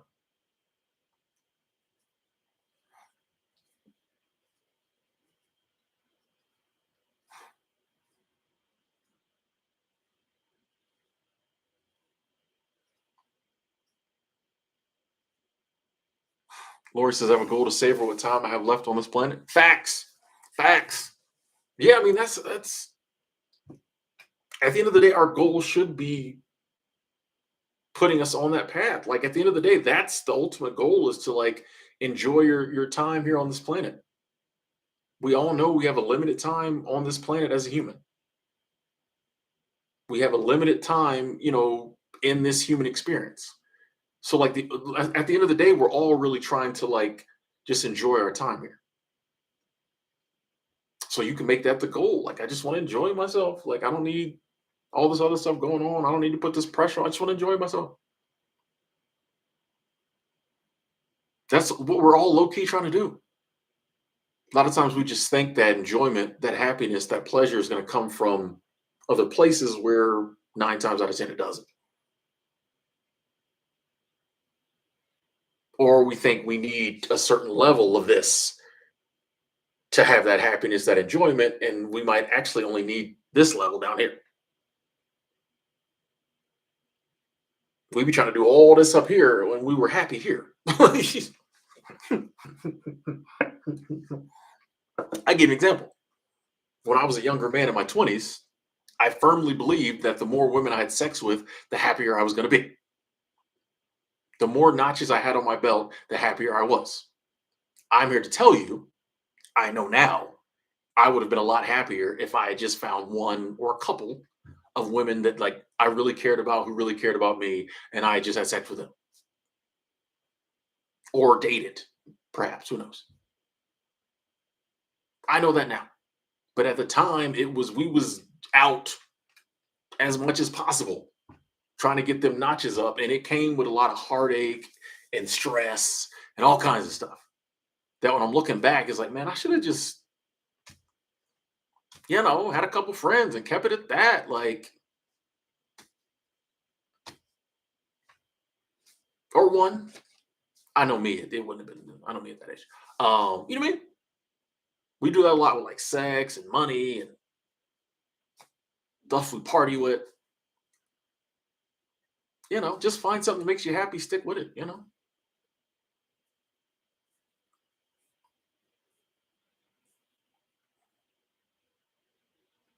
The real OG dudes will tell you that. The real OG dudes and women, men and women, the real OGs will tell you, like, yeah, man, you just find you somebody cool, find you a couple friends or whatever. But you couldn't tell me that back then. Same is true with money. A lot of times we feel like, oh, I have to get this level of money. It's like, for what? That's the thing too. Like when I'm setting my goals and stuff, why? Why do you want to achieve that goal? And if it doesn't come from a genuine place, I'm like, I'm gonna rewrite that. Or maybe I really don't need that. I need a good reason for this goal. Like why? It's not just so I can flex. I need to have a legitimate reason.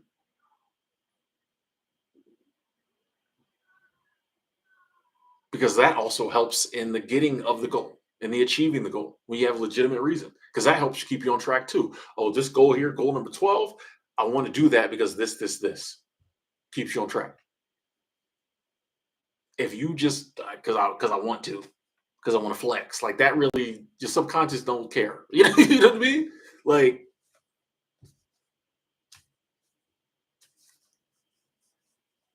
what would be a good reason for me? Good reasons are good reasons are one that really means something to you or that is helping someone else. For example, if someone's like, "Hey, I got a good friend of mine who he's always said, man, I want to start a business." He's like, because I want to employ some people who might be from certain areas who like don't get employed by other people. He had an ideal. He wanted to start a business, get his coins up. You know what I mean? But he's like, one of the things I want to do when I start that business is employ people from the hood, the ghettos, people who might not get a chance to work because maybe their background, blah, blah, blah, blah, blah. You know, I want to employ them, teach them a skill. He's always said that. Now we've had conversations about what he gonna do when his money's up, but he has a reason. Yeah, I want to get my money up, take care of my family, whatever, but I also want to help other people. That's the type of stuff that like your subconscious can tap into that. All right, because then now too, as you're thinking, okay, what type of business do I want to start? You're thinking about. You're not just thinking what'll make me the most money. You're thinking about, oh, what's a skill that like people in my old neighborhood don't really know a lot about, but they can learn that can make them a lot of money, that could pull them out of the neighborhood. Now you're thinking, you're not just thinking selfishly, and that okay, what can I do? What can I teach? What can help other people? Blah blah blah. Now it's all coming together. Whereas if you're just like, well, I want to make a ton of money, which hey, respect if that's what you want to do. But if you're like, I just want to take a ton of money, you'll do anything. You see what I'm saying? Like you'll do anything. The possibilities are endless. The more we narrow it down, oh, I want to do this because this is this, the ideals become more like succinct. It's like, okay, this will fit, this will fit. You know what I mean? So that's one example. Corey Cummins, thank you, thank you, thank you. Super Chat Squad, that is love. That is love. I appreciate that. Thank you so much. Thank you. Super Chat Squad, thank you for the continued support. Thank you. And you said, I just want enough money and time to travel when I want. That's my big goal. That's an amazing goal. That's an amazing goal. You know, I have the wealth and the freedom to travel when I want.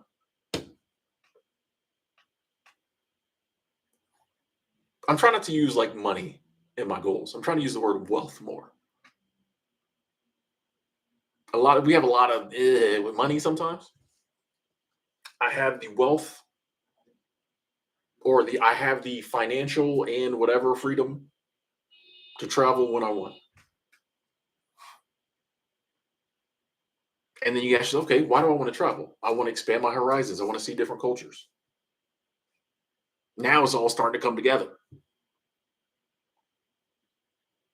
Super Squad, thank you.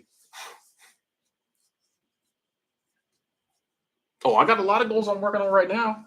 We got the whole. I've got lots I'm working on. I got to rewrite some of these. Some of my health goals I've been working on a while. That we get into it. We get into it. But yeah, I got 35 written down right now.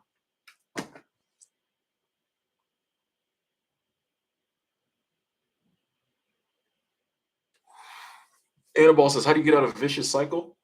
I feel like you got to do something extreme. Like if we're just in this vicious cycle of, especially if it's like repeated behavior, you got to do something different. And it needs to be something extreme enough to break the cycle.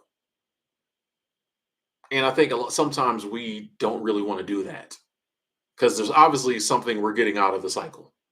Even if it doesn't seem like it, there's a reason we're staying in the cycle. We're getting something out of it. So we have to sacrifice that, whatever we're getting out of it,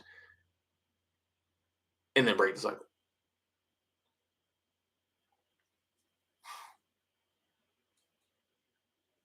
Jared, also child free. Nice, nice. I see John out there doing the Instacart hustle. Okay.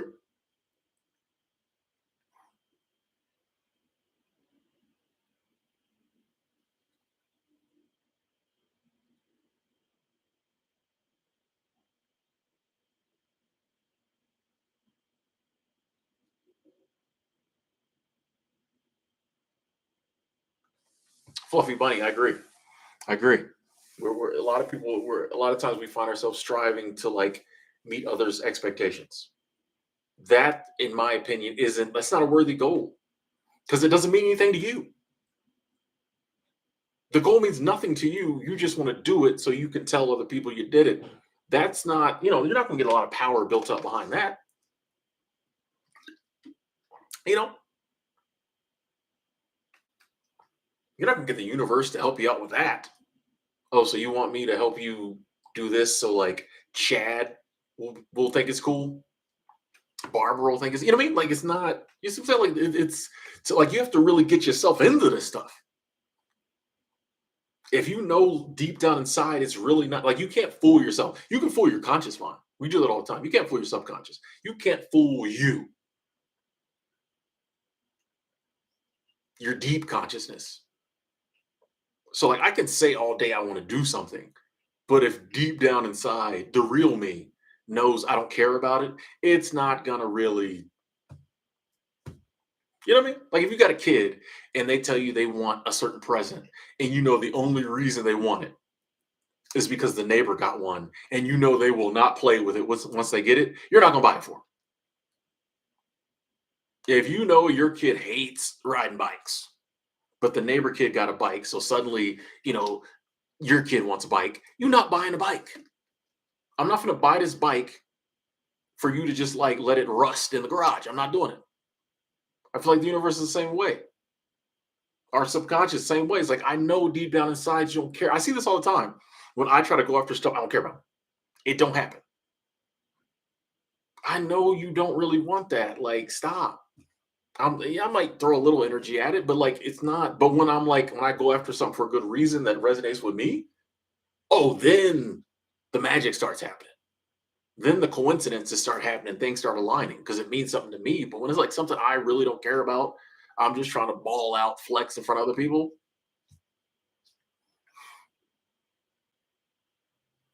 It don't work out the same.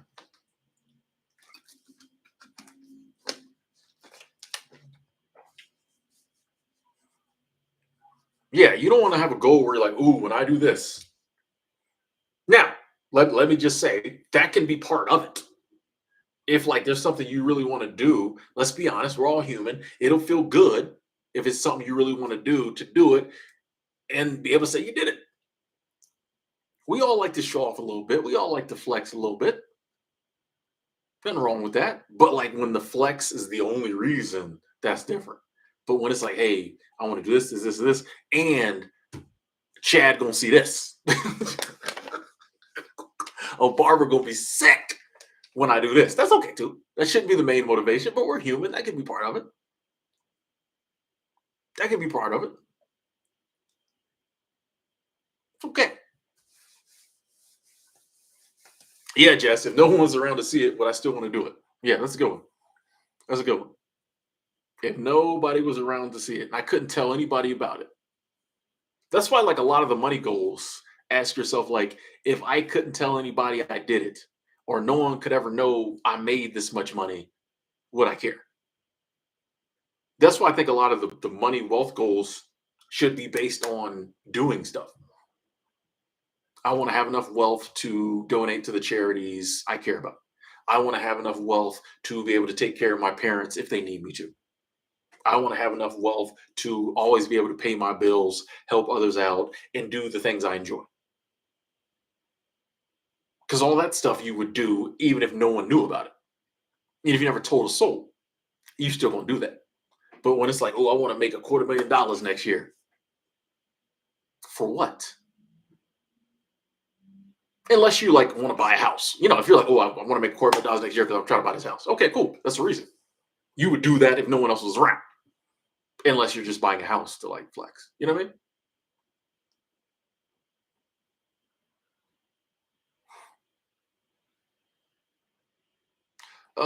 Noah says, I want to just pack a backpack and vanish without a trace to my recent vacation spot. Go for it. Go for it. I'll ask you a question, Noah. What is stopping you from doing that? I'm not saying it's the right decision. I'm just asking. What is stopping you from doing that?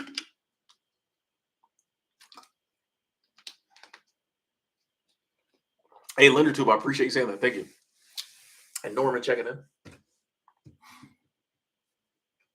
Yeah, Noah. Like, yeah, there might be some good reasons you're not doing it.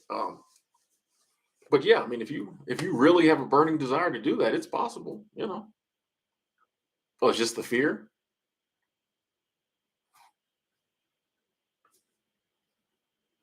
Fear. What did Louis Hay say the other day? Actually, I think I wrote it down. This is something about fear. Fear and doubt are only delay mechanisms that keep us from the goals and dreams we want. I thought that it just delays us.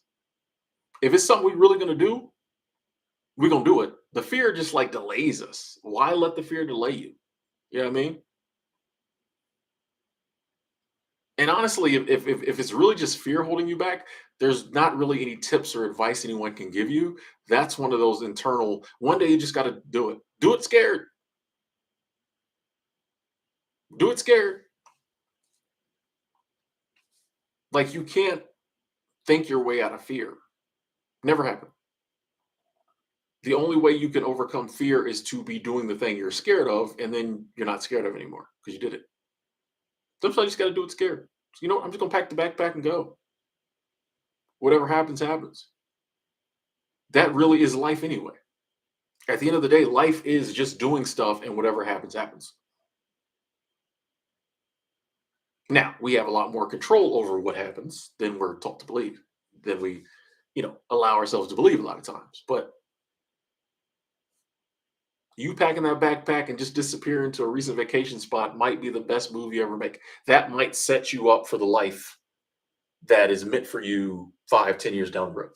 That might be that decision. A lot of times, this was crazy. I found a lot of times when I make decisions that go counter to like normal logic when it comes to like money and career and things like that, I end up in a better place than I probably would have if I'd followed the normal path because that path isn't for me. It might be for some people.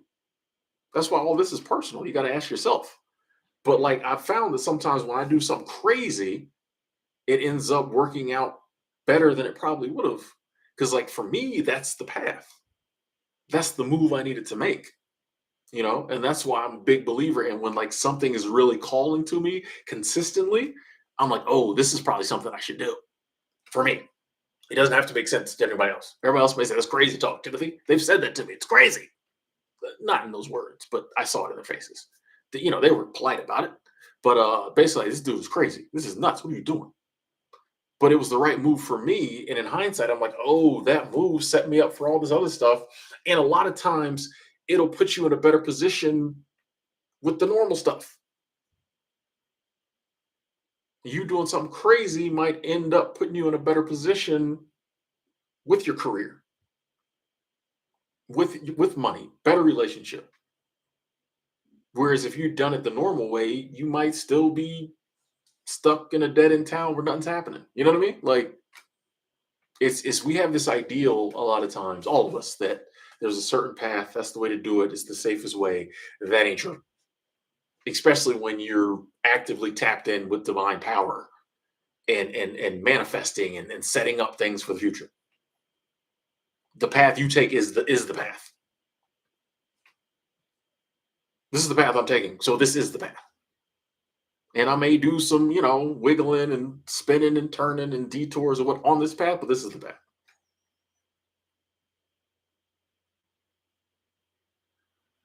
I say go for it. Grows in house. I have been to Southeast Asia twice. I went to the Philippines and Thailand. Yes.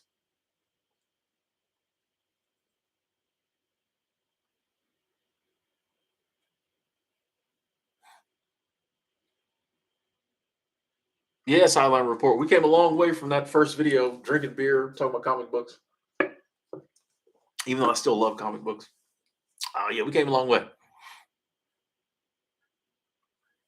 Ricky, that's true. You're only able to receive what you believe you're worthy of.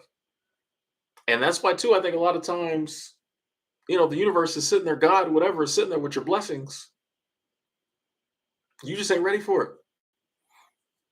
You know what I mean? I did a video a while back, and it was like, the UPS man, the UPS one, the FedEx woman, they'll drop the package off at the door. You got to open the door and open and get it.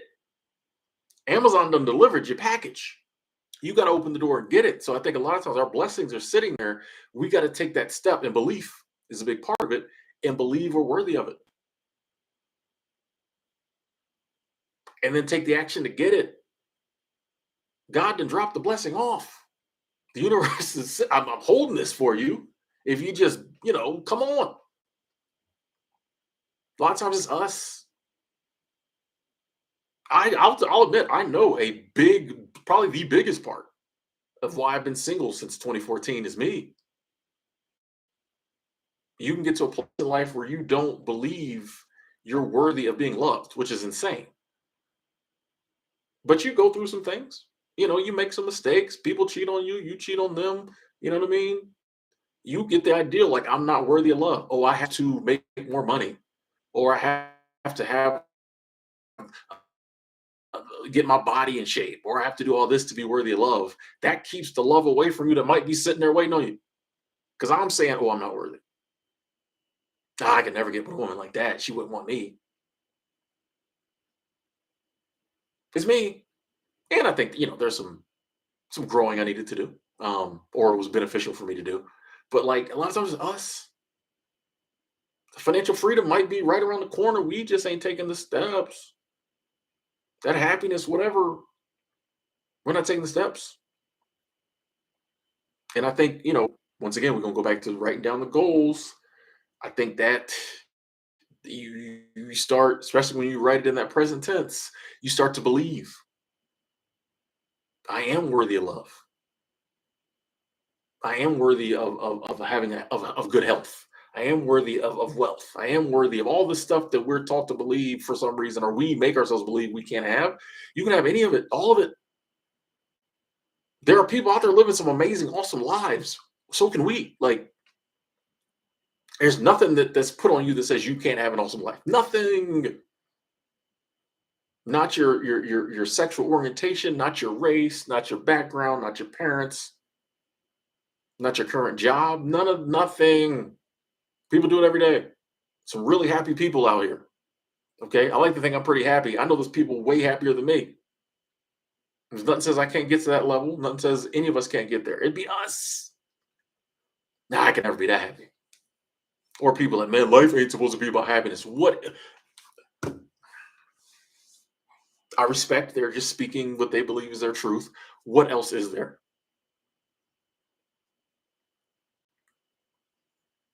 What else is there?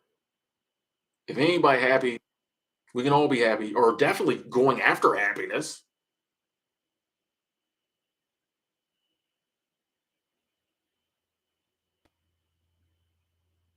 Let's go.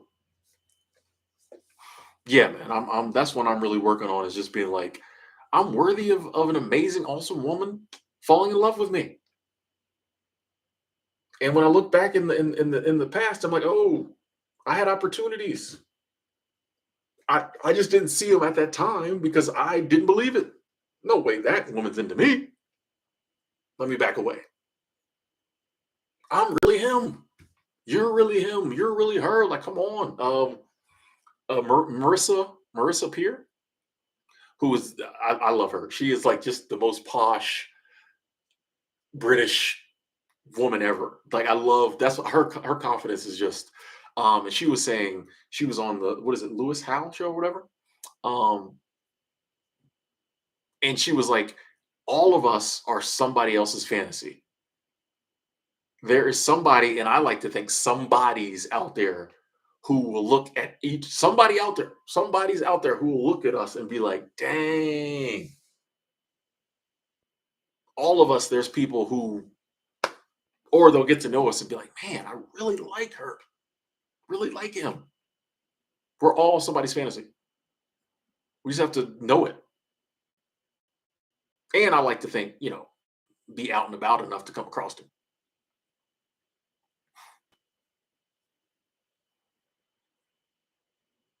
JP, I'm not gonna rate my happiness from 1 to 10, because how would I know? How would I know what a 10 of happiness is if I've never been a 10? You know what I mean? Like, how do you, like, what's the point in rate? I'm happy. So, like, and there's been times in the past I was less happy, but I'm trying to get even happier. So that's all I know. I can't rate my happiness. You know what I mean? Like, that's like asking somebody to rate how full they are. Oh, you just ate dinner. How full are you? Scale from one. I guess you could do that maybe, but you know what I mean? Like, it's just, I don't see the point. Just like when people say, "What is happiness to you?" It's happiness. I'm happy. I think, and I'm not saying you, but I think a lot of times people ask you to do stuff like that because they're low key think you're lying about how happy you are. Okay, Mr. Happy Man, how happy are you? I'm happy. I'm good. I ain't got to lie about it. I ain't got to lie about it. Am I going to be happier? Yes. But I'm good. I'm good. We man, we in here.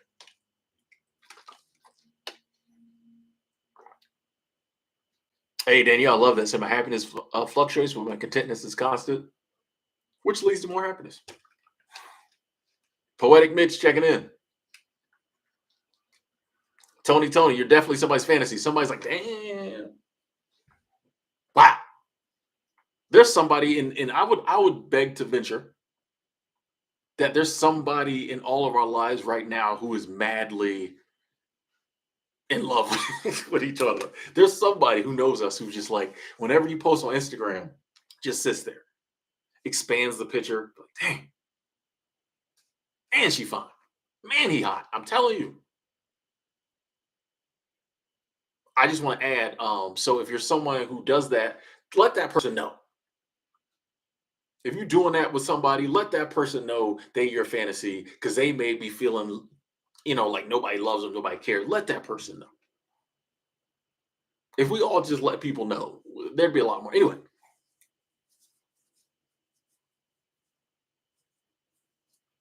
hey Monique, move into your car this year to be free. Nice, nice, nice, nice. Good luck.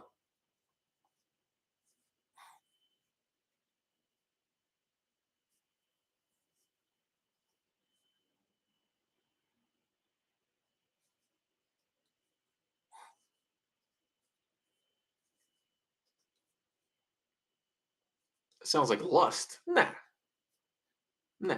And there's nothing wrong with a little lust. If we didn't have any lust, we'd never have sex. There'd be no babies. Nothing wrong with lust. Nothing wrong with a little lust. That's another people will say I'm thirsty. Yeah, of course I'm thirsty. If there was no thirst in the world, we would never have no sex. The sex would never happen. Nothing wrong with a little lust. Nothing wrong with a little thirst. So once again, we come up with these concepts and these words, but if you really think about it, why would lust be wrong? Now, like a crazy amount of lust where you're just like, but like to look at somebody and be like, dang, I want a piece of that. There's nothing wrong with that. That's human. That's natural. We're always trying to like cut off our natural human urges.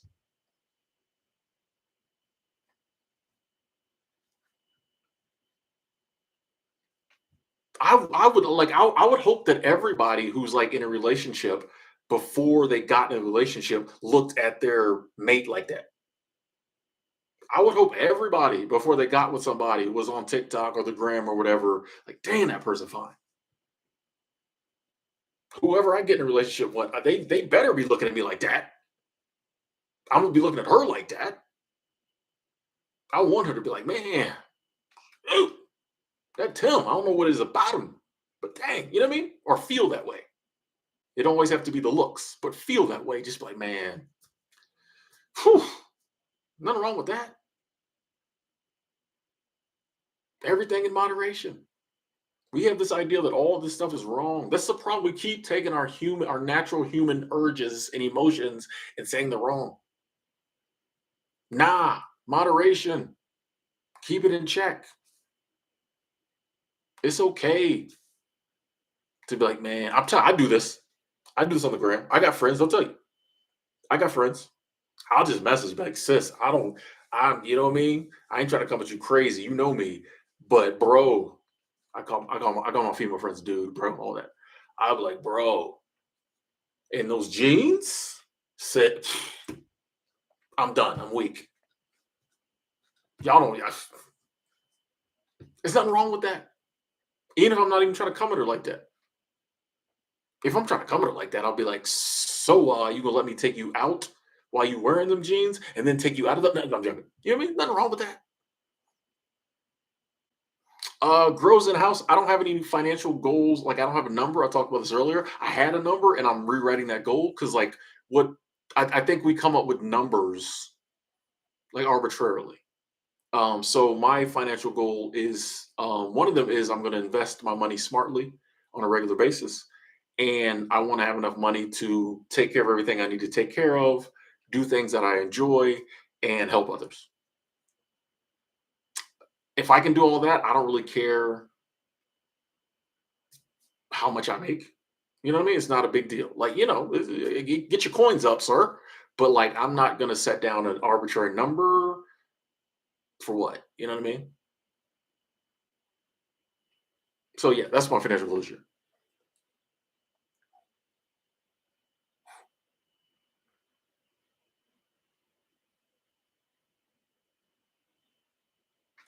KK, what up? What up, Kara in the chat?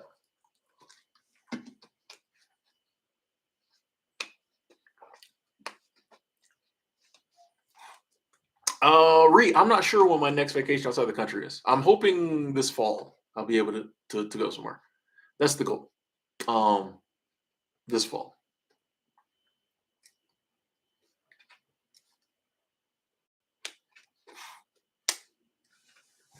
Oh yeah. Music said just because something's natural doesn't mean it's right. Murder is very natural, but it's wrong. Um, that totally ties in with what I said. Like all things in moderation, the right levels. You know what I mean? The right levels, the right situation. If somebody's coming to mess with me and mine, and the only way to stop them is murder. You know what I mean? If somebody just won't stop and they're coming to try to murder me, and I defend myself, and in self-defense they die, that's a situation where like murder isn't wrong, right? If I'm defending myself and the only way to stop you from murdering me or my child or my wife or my friends is I got to murder you, which I hope I never have to do, then it's not wrong. Now, if I just wake up in the morning and want to go on a murder spree, well, obviously that's wrong. So once again, it's not, all things just are. And the situation dictates right or wrong. You know, I've got friends who are law enforcement officers who had to kill people in the line of duty that would never harm anybody. In the line of duty, they had to do what they had to do. I don't think that's wrong. Just waking up and shooting the school up, I believe is wrong. So like that goes back to any all this natural stuff in its proper place in certain situations. There's a time when a certain amount of anger is a good thing or is helpful. But if you're just angry and mad all the time, that's different.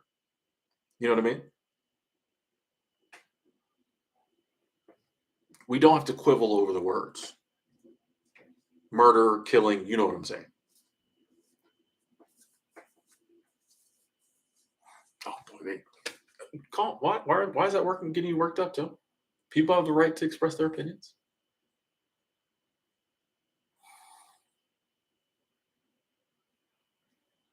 Jessica, I see you. What's up? What's up? What's up? That's love. I do not drink alcohol. I've been sober 4 years. Oh, by the way, I'm glad somebody brought that up. Ladies and gentlemen who are in the chat, 207 of y'all. A lot of y'all followed me. Some of y'all came from the sobriety content. I have been telling an untruth that I did not realize I was telling an untruth. I had done the math in my head. I thought the month of July was when I stopped drinking, 2018. I was reading some old messages on Instagram the other night, and I came across the message in August where a friend of mine was like, "Oh, you back drinking?" Because I had like drunk messaged her, and I'm like, "Oh snap!" So it was the end of August because I went through the rest of the messages. So I think it wasn't July; it was August. So from now on, when the next year rolls over, I'm gonna wait till September. Before I was waiting till August because I thought I stopped in July. So when August 1st rolls around, it was another year. Now I'm gonna have to wait till September because I saw that message and I was drinking in August. And I felt the need to share that because I'd said July was the month for the longest, but it was actually August. So every September 1st will be another year. But I've been sober 4 years. Um, yeah, that blew, I literally was like, what? Because I was going through messages. I was being a little thirsty. I was going through old messages and looking at old pictures she'd sent me. And I'm like, what? I'm like, August. I'm like, what? No, like it was bad. I'm like, what the? I went through a whole timeline. I'm like, wait, about 30 minutes figuring this out. And I'm like, oh, I was wrong. I was wrong. You know what I mean? So yeah, off by about a month. But you know what I mean? I'm always honest. So I wanted to put that out there. I wanted to share. I wanted to confess. Trying to confess. What up, Crystal? Yeah, it's good to know. It's good to know. But yeah. I was all kind of drunk texting her. It was funny to read my justification. She was like, "Well, you were drunk last night." Yeah, but I was drinking. Which I mean, my justification was true. I was drinking with friends, um, and I would not have had the same experience that night if I hadn't been drunk. This is August 2018. Um, but yeah, it was just I hadn't read drunk messages of mine. That's probably me and hers chat is probably one of the longest running chats I have anywhere. So to read it that long, like to actually see that was kind of cool. Hey, Dread, thank you. Good night as well. Poetic Meach, I can't do that. Sorry, but that's just not something um I do. That's really not what this channel is kind of about. But sorry, respectfully. Um, yeah, so won't be able to do that.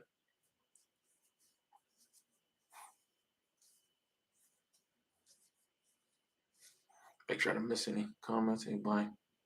Hey, Wendy, what's up? What's up? What's up? Good to see you too. I'm doing well. I'm blessed. Big blessed. Bobby, big blessed.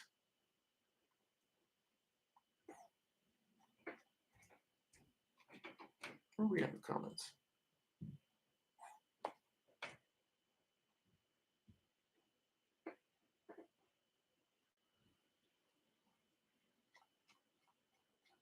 Oh, one more. Oh, we didn't. I didn't got caught up on the comments. That doesn't happen much. I'm gonna take a little break. Hold on. Once the tap gets tapped, hold on. I'll be back.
Oh, I'm kind of cooking today, Lori. Like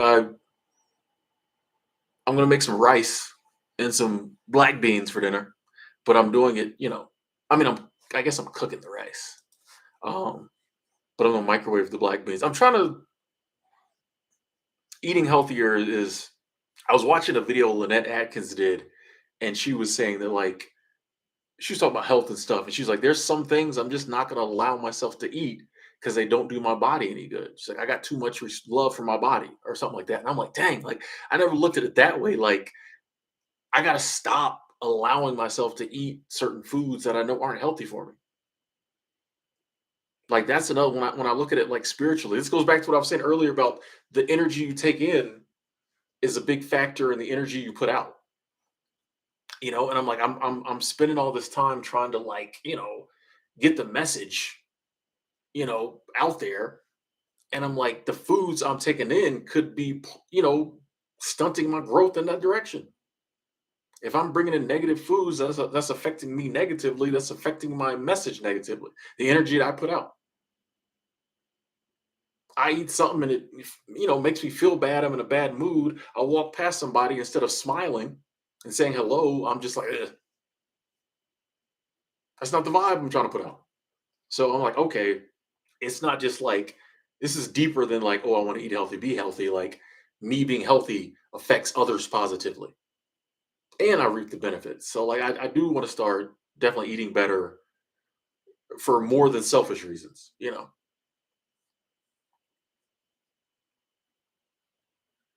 I agree, Ricky. You master your inner world, you change your outer world. Like we have the power to do that, and we don't think we do. Junk food and depression have been linked in studies. I can believe that. And like we know it, but that junk food is just so dang good. Yeah, juice. And I was talking about that earlier. One of the biggest forms of consumption is what we watch, what we listen to. I've been really cracking down on that as well. Like I'm trying to take in positive, uplifting stuff that makes me laugh. Like, you know, there's certain songs I'm just like, yeah, I mean, it's a great beat, but with the message, like, I don't need to be like, I'll find myself singing certain lyrics from a song. I'm like, I don't want to be like, that's for me. Like, I'll take a song lyric and I'll sing it all day long. And sometimes it's not a good lyric. Like, it's not like I'm trying not to speak negatively, I'm trying not to finish negative thoughts. But then, yet again, I'm gonna sing a negative lyric over and over again. We do that a lot. Stuff that we would never say, we'll sing. Stuff that we would never watch or stuff we never do, we'll watch.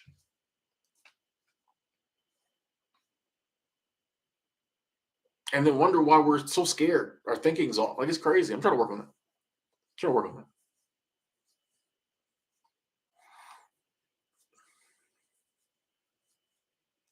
Hey, see awful. Appreciate you saying that. And that's why I'm really trying to, and you too, Emily, thank you. That's why I'm really trying to, even on this channel, some of the things I used to talk about, um, I feel like I won't really be talking about anymore. And not anything wrong with them, but I'm like, that ain't really the message, you know, that I want people to take away from here. Yes, I was very proud last year that I predicted that Glorilla was going to be a star. This year, we won't be talking about stuff like that. Henceforth, we won't be talking about stuff like that because her message just, while I still am a big fan, I her message just ain't in line with this. You know what I mean? Just some things that are might be part of my personal, like I'm just not gonna put out here because I'm like that's not the message we try to put out here. If we talk about things or current events, it's going to be positive. There's going to be a reason. We're going to be like working against the negative message.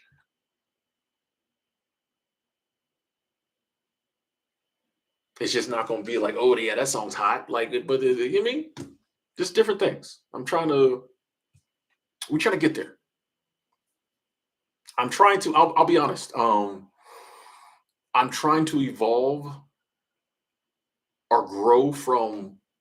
I've always looked at well, not always, but recently, as my subscriber count went up, I started looking at myself as a YouTuber, which is a beautiful thing. Um, I'm trying to grow from that to I don't even know what the right word would be. I'll say to more of a teacher who uses YouTube. That's where I'm trying to go from just be like, oh, I'm a YouTuber, so I make these YouTube videos and whatever videos get views, yeah, to someone who has a purpose and a ministry and a message, a messenger, if you will, who uses YouTube as well as other social media. So it's like if it's not in line with my message, probably not going to talk about it on the YouTubes. So that's where we're at now.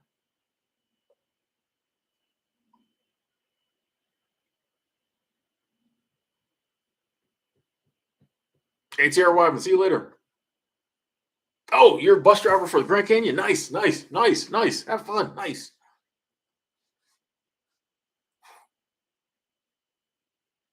Hey, me likes motorbikes. I was sober for 18 months, started drinking in July for 5 months. You were the only sober sage that I kept watching during that time. Uh, the keep quitting till you quit is powerful. I want to send thanks from Ireland. Hey, hey, hey, hey, hey, that's love, that's love, that's love, that's love. Yeah, I mean that's the keep quitting till you quit. Let's go. Let's go.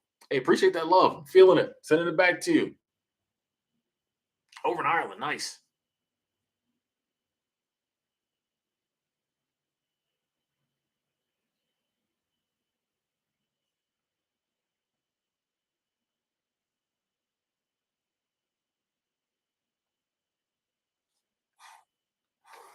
Yeah, there probably won't be any more strip club stories.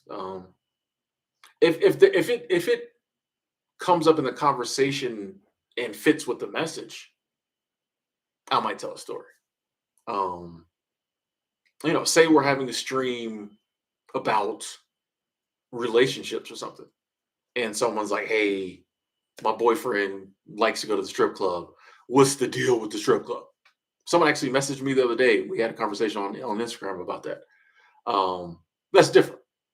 I might bring up something about the strip club, but I'm probably not going to tell any stories about China Doll no more. You know what I mean? Like just some things like it's not saying anything's bad to talk about, but it's just kind of like, okay, once again, like we are saying with the goals, what's the point? When I'm telling the story, what's the point? And if it's just like, oh, I feel like telling this crazy story, it needs to have a point. It needs to fit.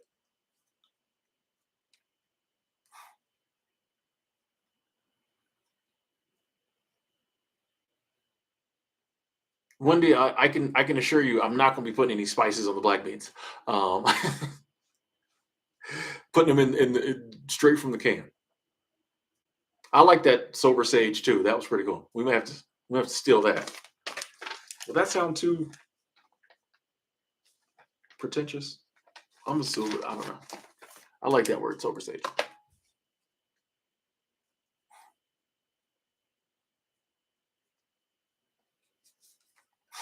Ricky said you should keep talking. No filter. Yeah, but like I said, and I do respect you saying like, how else do you think you want us over?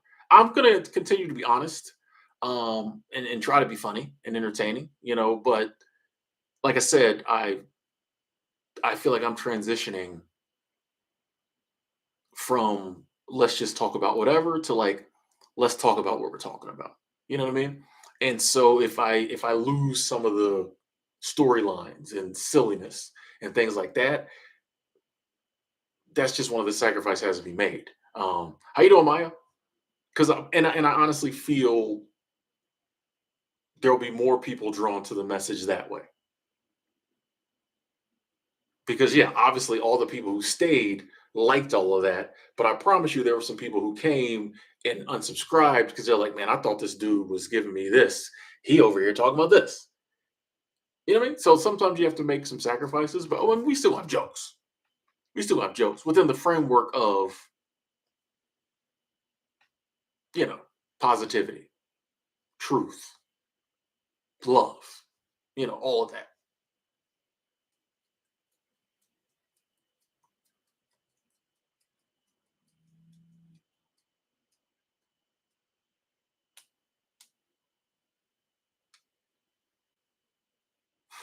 My perspective on mental illness, I think mental illness is real.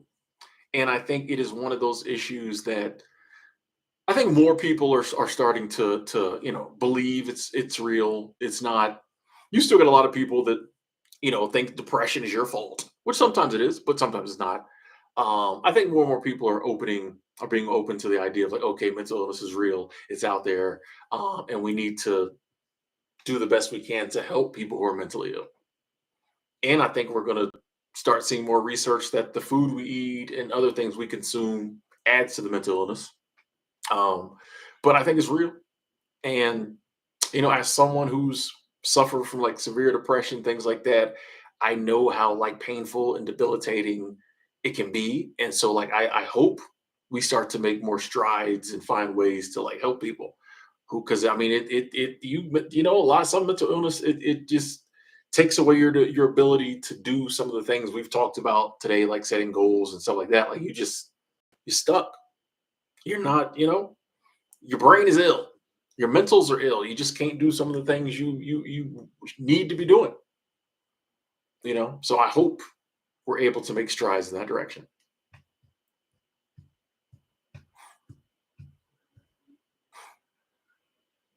Once again, we still gonna have a sense of humor. We still gonna be funny. We still gonna enjoy ourselves. Just some of the content might change.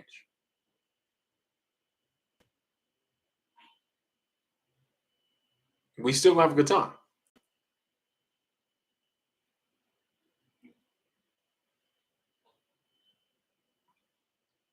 Just we might not, get as silly as we used to.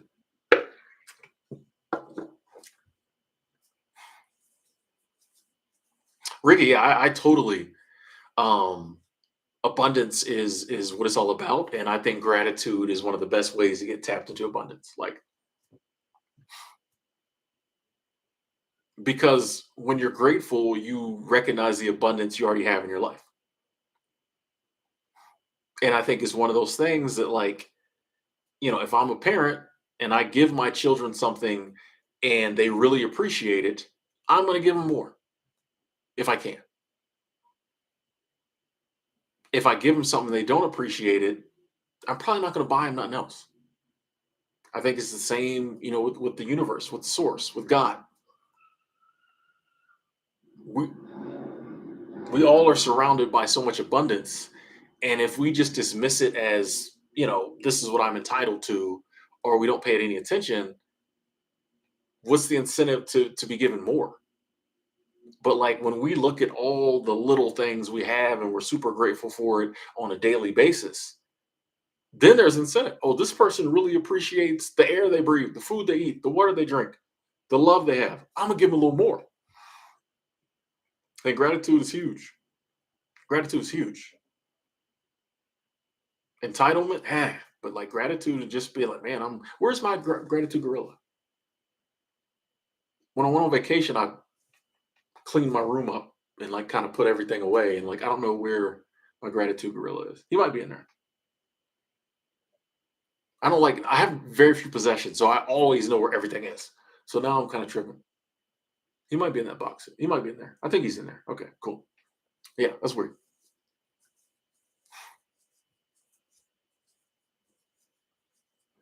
Do I ever get post abundance depression? Never, because the abundance never stops. It's impossible for me to get post abundance depression. The abundance never stops. The very universe is abundant. It's an abundant universe. So like, how could I get post like? There's no such thing to me. You know what I mean? Like it's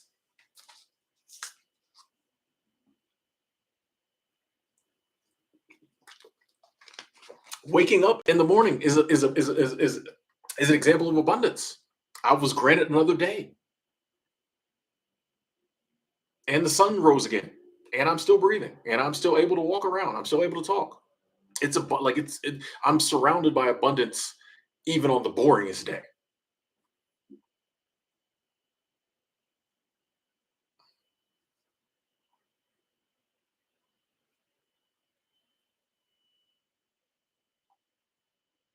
Yeah, fiery. I'm with you. A lot of the mental health issues we have comes from the way we live our lives, that everyday grind of life. You don't think sitting in rush hour traffic 2 hours every day doesn't screw people up? We have the underlying like mental health issues and mental illness, and then we just compound it with like the way we live. I noticed like it's weird. One of the things I appreciate being blessed to be able to travel to different places just in America, not even talking about overseas, but like just in America, I've been able to say like going home. As much as I like visiting friends and family, the vibe there is not good. I was in Walmart just like, man, like I could just see that for whatever reason in that area, people wasn't, what I mean? There was just a lot of like distrust and. When I go to places where there's a lot more like beautiful scenery and nature and people are happier, they're probably eating better. Totally different vibe. Part of the reason I love being in places like that. Part of the reason we're about to get back to that this spring is because I go when I'm in certain cities and certain places, I just see that like the people are affected different by the environment. When you go to places where there's more running water, better foods, people are happy, they're nicer. You walk in a store and like everybody's, people speak or they hold the door, but just little stuff. You go other places and people are very reserved. They look at you, like it's just there's differences. A lot of it is our environment, our surroundings, how we live our lives. I just wish everybody could live in areas and in environments where like they could flourish and just like appreciate life and not have to be so distrustful of the fellow man.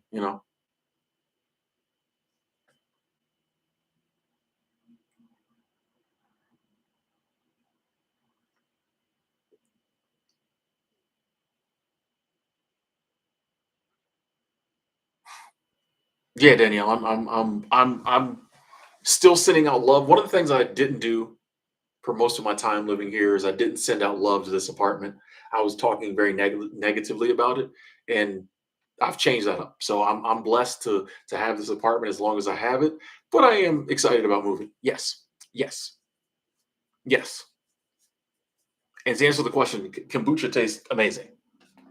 I almost bought a six-pack of kombucha today, but I did.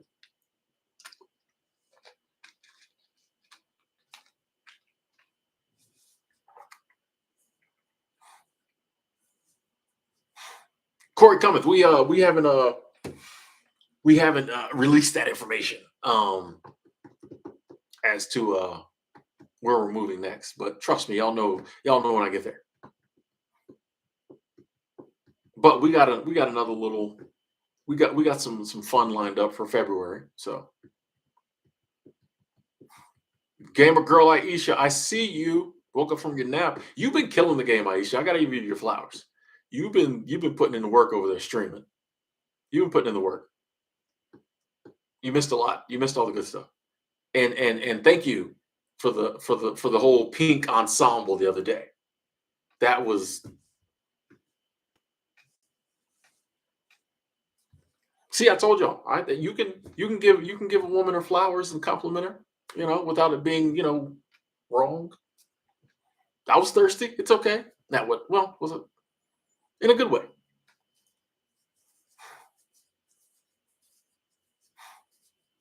Enigma, yes. Travel, you gain perspective. Like, I feel like you learn. You know what I mean? You learn some things that you just can't learn. I feel like in one place. Like, and I think one of the things I love about travel is you go different places and you see where you feel the most at home,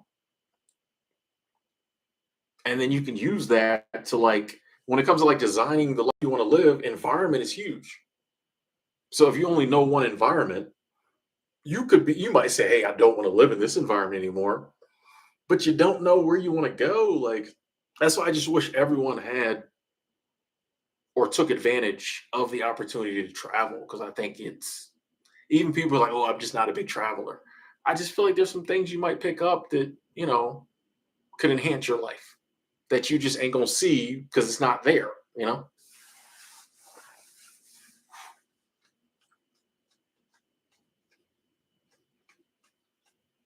I feel special. Thank you, Aisha. I showed but my young boys who I went to visit. I showed them one of your shorts. They were thirsty too. My friends that their family that went to visit. One of their sons is 16 and one is 13. So I showed them your short. Um, I don't. Women's basketball doesn't make me thirsty. I just like the sport. Straight out of money. I don't think I'll be going back to the YMCA anytime soon. Um, you know, I wouldn't mind 5 years down the line go back just to but no, I don't think I'll be going back there. I really honestly think it's time to move on to some what I'm looking for as far as seasonal work. I don't think I'm going to find at the YMCA. So while I have some really awesome friends that still work there and some great memories from there, I just don't think it's what I'm looking for.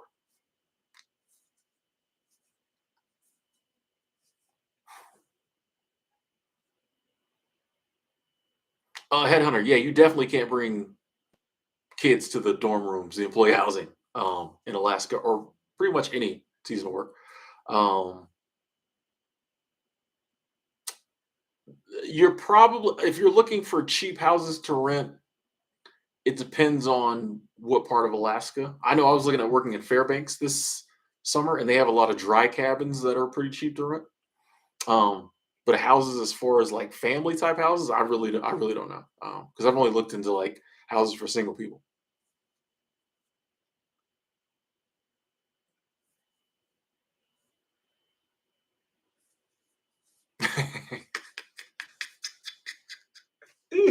Uh,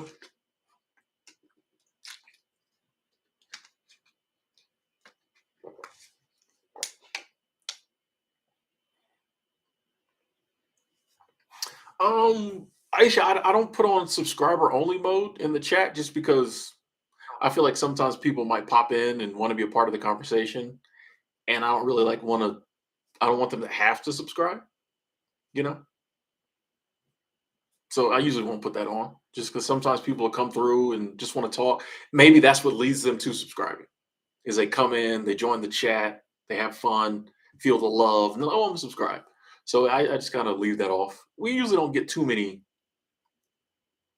crazy people come through.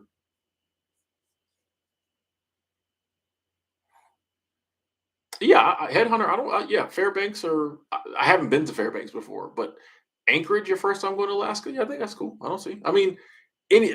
I would go anywhere I wanted to go for the first time. So, like, if you want to go to Alaska, go.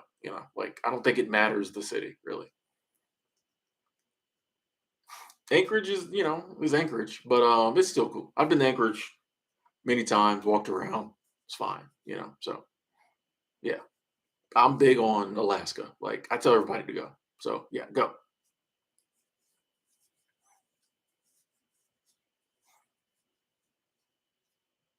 Growing, you're going to the Arctic Circle next? Oh, nice. Nice. Yeah, that's a totally different environment.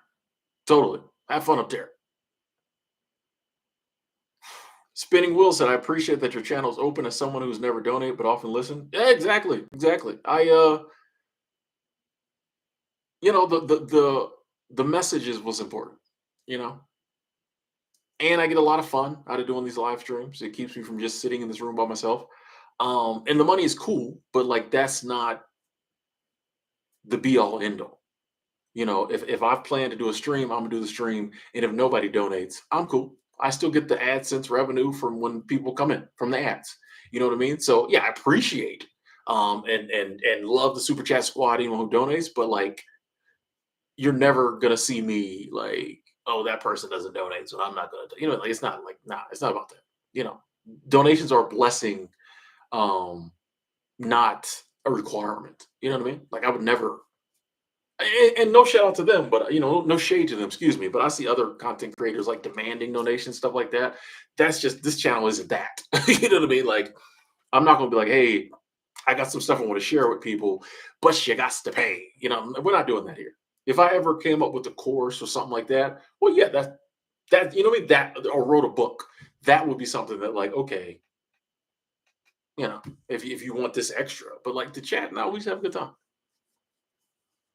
Keith, you going to Alaska? Nice. Looking at a place in Willow Creek, Kenai, Wasilla. Okay, okay, okay. Headhunter, I did get to see the Northern Lights, the Aurora Borealis. I did get to see the Northern Lights. That was one of the special experiences I got to experience when I was in Alaska. Was they woke me up like 2 in the morning to see the Northern Lights, so that was cool.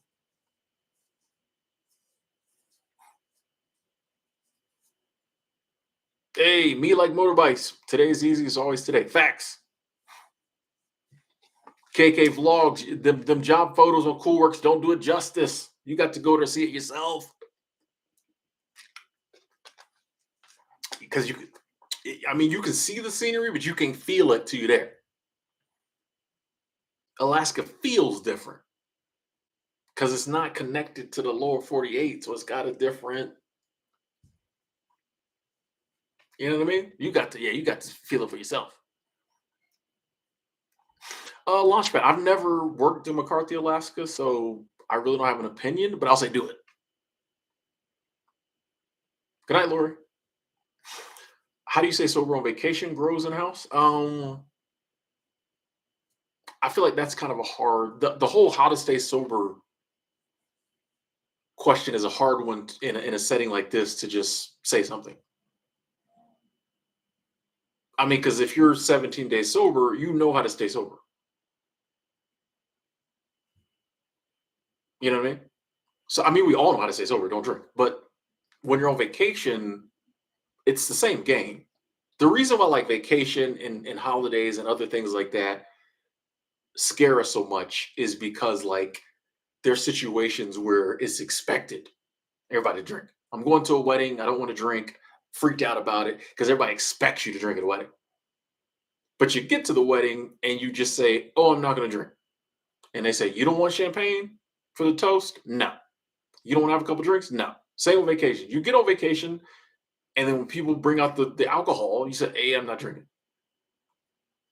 You know what I mean? A lot of times we're more worked up and more afraid beforehand. Like once you get there, just don't do whatever you're doing now to keep from drinking. Do that when you go on vacation. The extra draw to drink mainly comes from up here, from us. So if you're just like, oh, vacation's just gonna be another 3, 4 days, I'm whatever I'm doing now, I'm gonna do there. Like it's the same. No, if that makes any sense, it's the same. No, you're just doing it in a different environment. And a lot of times we work ourselves up to think it's going to be harder. It's the same game. Just don't crack a, just don't drink. And if people have questions, you just tell them, like, I'm not drinking. You know what I mean? Like, it's not, it's basically the same. It doesn't take more willpower. I feel like on vacation or at an event, you just have to, I'm not drinking and don't drink.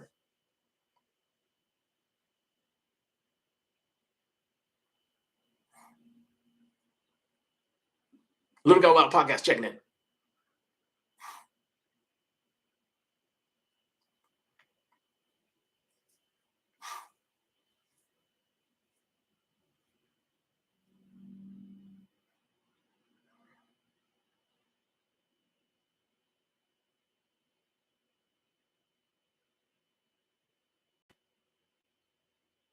Ricky said you need a compelling future so you don't turn back to your old habits. Vision keeps you moving forward. Yeah, I mean that's part of the message with goals and stuff is like when the future, for a lot of people, the future looks very bleak or very boring. But like when you have decided these are the things I want to do in this life and I'm going to do them, then the future gets very bright. Like, and if there were some things that like, some habits you had in the past that was holding you back, you don't want to go back. People ask me all the time, "Oh, you really aren't ever going to drink again, Tim? You really don't want to drink again?" I'm like, "No. Like it's not drinking isn't involved with where I'm trying to go." You know what I mean? Like why would I want to drink again? Once you get past that and the initial cravings and things like that, why would I want to drink again? I got stuff I'm trying to do. Drinking ain't part of it. I'm not going to derail my plans for alcohol like that I know is going to ruin my life. You know what I mean? So yeah, once you when you got a vision and you got goals, even the bad stuff that happens, you realize, oh, this is just part of the process of me getting there. But when you got nothing else, like the things that happen, especially the bad stuff, takes up your whole. When you have no vision, the bad stuff takes up your whole vision. That's all you see. But if I'm going over here, you pop up over here. I just know I got to get around you to get where I'm going. But when I'm not going anywhere and you pop up, that's all I got. You know, spinning wheels. Respectfully, I got to disagree. Like life isn't meaningless suffering. Sorry if you feel that way. To me, life is amazing. It's beautiful. Is there suffering? Yes, but like definitely would never say it's meaningless suffering. Um, that's a viewpoint. The good news is you can change that viewpoint if you want to. If you don't, that's cool too. Um, but you can change and start to see world as a beautiful place that contains suffering. Life is a beautiful experience that sometimes you have to suffer. You know, Renee. I don't know. You said, would I go back to sticks and bricks after your seasonal job ends? I don't know. I've decided I'm not going to, when it comes to like my living situation and things like that in the future, I'm just going to play it by ear. If I feel like traveling, sometimes I'll travel. If I feel like getting another apartment for a year, I'll get another apartment for a year. If one day I suddenly decide to buy a house, I'll buy a house. I don't think that'll happen. But I don't know. Like I'm really just, my housing situation currently isn't on my goals list. Like that just kind of, we'll play that by ear.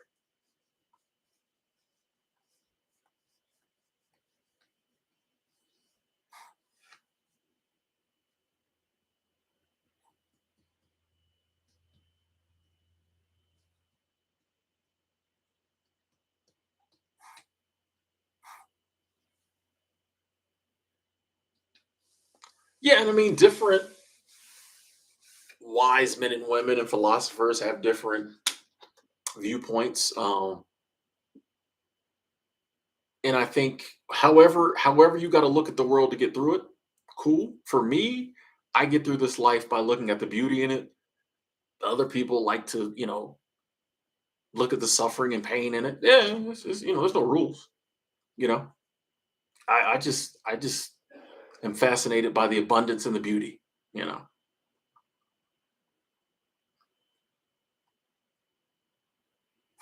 Headhunter said, "Can you get to and from the seasonal job through public transportation if you not live on site in Anchorage?" Headhunter, there are. It depends on the job. I mean, there's so many different seasonal jobs. Like, most of the ones I know in Alaska aren't in Anchorage. Some of them aren't, but it depends on the job. It's you can't say yes or no. There's some jobs that are on public transportation. There's some that aren't. So you really would have to ask um, whatever seasonal job or jobs you're applying for. You got to ask, them, because I mean, it's that'd be like saying, "Hey, can you get to Walmart on public transportation?" There's a million Walmarts. You know what I mean? So like, yeah, depends on the job. Hey, MOC says your voice has always kept me going. You've even inspired me to save up for an RV in the near future. Nice. Thanks again. You're welcome. You're welcome. You're welcome. Thanks for you. Said you should be a voice actor. People will keep telling me that, and I might look into that. I might look into that.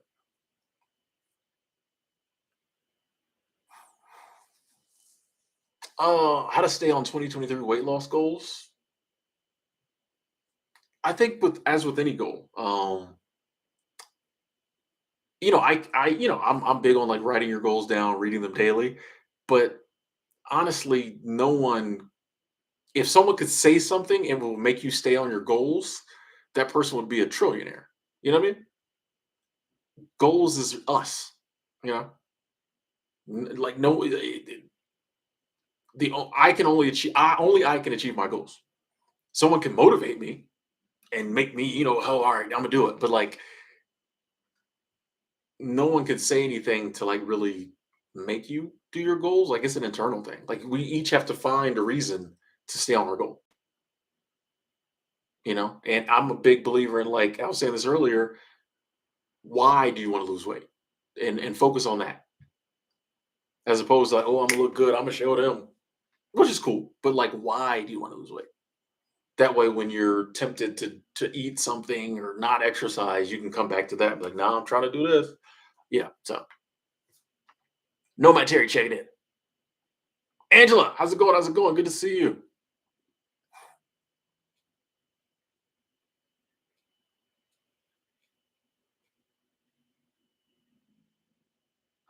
Keith, you're gonna work for a cannery with a dorm. Nice, nice. Save up 20K. Get that cabin. Oh, you can be doing them 7/16. Yeah.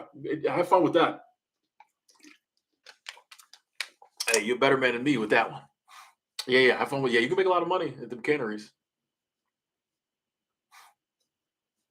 Keith, I got a whole list of goals right here. We got actually I got to rewrite them today. Um, we talked about this earlier. I got I got 35 now. It's gonna be 55 next month. Like we working. We got goals. We got goals. Straight out of money. I like a lot of Bible verses. I grew up in a religious household, so went to three nights a week. I was in Bible study. Saturday, I was up knocking on doors talking about the Bible. So I have a lot of love for the Bible. The only book I used to travel with the Tao Te Ching and the Bible, and on this trip I just took the Bible. So that'll let you know my views on the Bible. I'm trying to think of some Bible verses I really like. What is the one about? Go to the ant is one I really like because I think we don't go to nature enough to figure things out. I love the Bible verses about the lilies of the field and the sparrows, how they're taken care of, and they don't work and they don't store up stuff. Like I love all those because it talks about the abundance. Those Bible verses are about abundance. The animals don't work. They still good. They probably gonna be here when we gone. Yeah. So I like a lot of verses about abundance, and I like the book of Proverbs. I read a lot about Proverbs.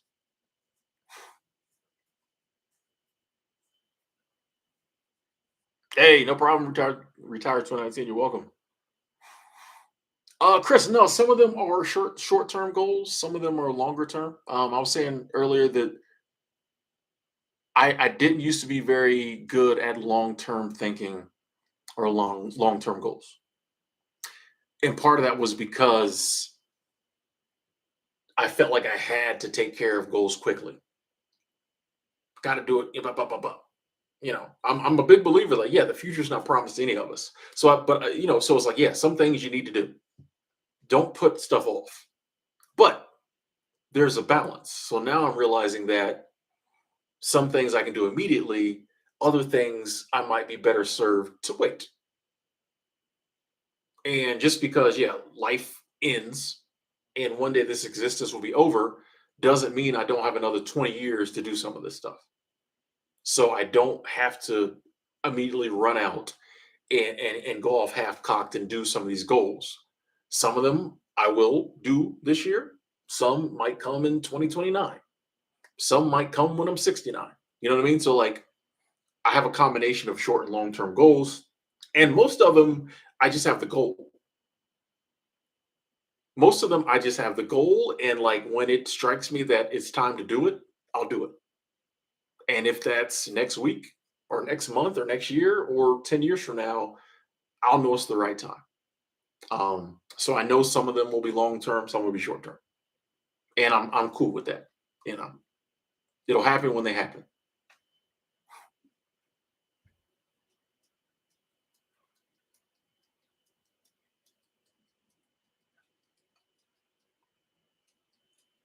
Hey, better flight. See you later. Thanks for tuning in.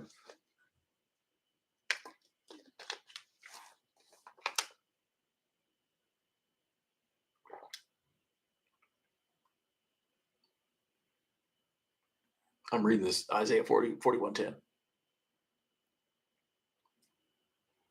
I get confused with the ye's and the thous. I need a modern translation. I can't read the old. I mean, that was always crazy to me that some people still read the old translation. Like every other book, well, not every other book, because some of the plays, yeah, I just never understood. Like, I'm like, why not just get a modern translation? I never understood that. Everybody does what they do. Angela said everybody's quiet. We've been going for a while. We've been talking. You know. Oh, Diane, this is definitely alive. It did start 2 hours and 43 minutes ago, but it is alive. Welcome.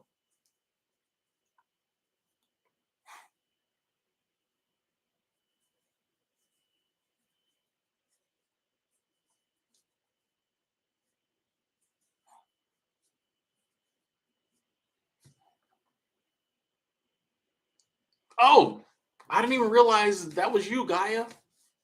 I didn't even realize that. You might have said it earlier. I must have missed it. Good to see you.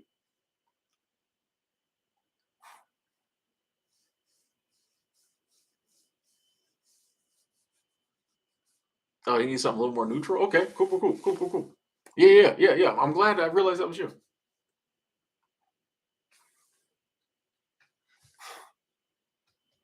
Headhunter. When I worked in Alaska, I worked for a place called Trail Lake Lodge. It was a little roadside hotel restaurant. Um, yeah, that's what I worked for.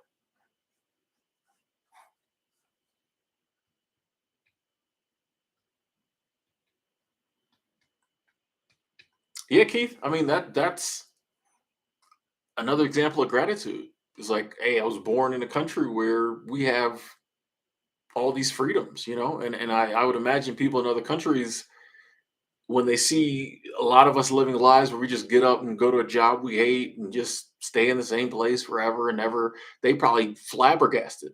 Like, like y'all, all this money y'all make, y'all drop out of high school, go work at the burger joint, making more money than we make all week in a day, and you have all this opportunity, this huge country.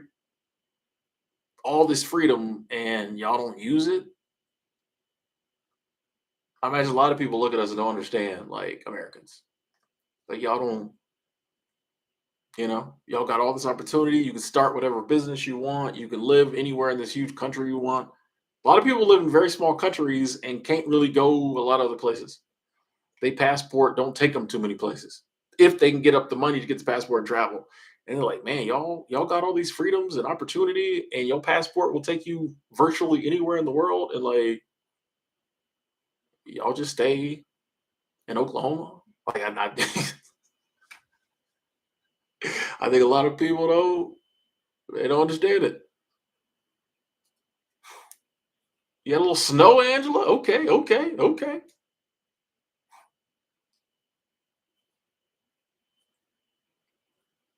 And yeah, Ricky, I get it. You got to pay the bills. But the problem is that for most people, um, we set up our lives in a way so that come our late 20s, 30s, or whatever, like we're stuck.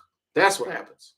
And that's why I love talking to the younger people and be like, hey, you can design your life in a way so that you're never going to have to be crying in your car on the way to work, going to a job you hate because you made decisions when you were 19, 20, 21. That's going to allow you to have freedom throughout your life. But like if no one ever gets to you and tells you that and you just follow, the societal norms, you find yourself doing things like that a lot of times. You know what I mean? So like that's why I love talking to young, but it's never too late to start over for any of us. Even if we find ourselves in that situation, there's no law that says we can't start digging ourselves out of that hole. It might be hard, might take some time, but we can always be trying. But like I love talking to the young people, be like, hey, because they're almost all of us had a time in our life when we were working and had no bills. Working had no bills or very few bills. We could all stay doing that, but we wanted to get married. We wanted to have kids. We wanted to have our own place. We wanted a credit card. We wanted a new car. So we all made decisions that led to us a lot of times being where it's like, hey, I got to pay the bills. I got to eat. I got to stay at this job. But like, we didn't have to do that. We did that, but we can switch it up. Or, if we get to the youth, we can tell them, like, hey, you never have to make those decisions unless you really want to.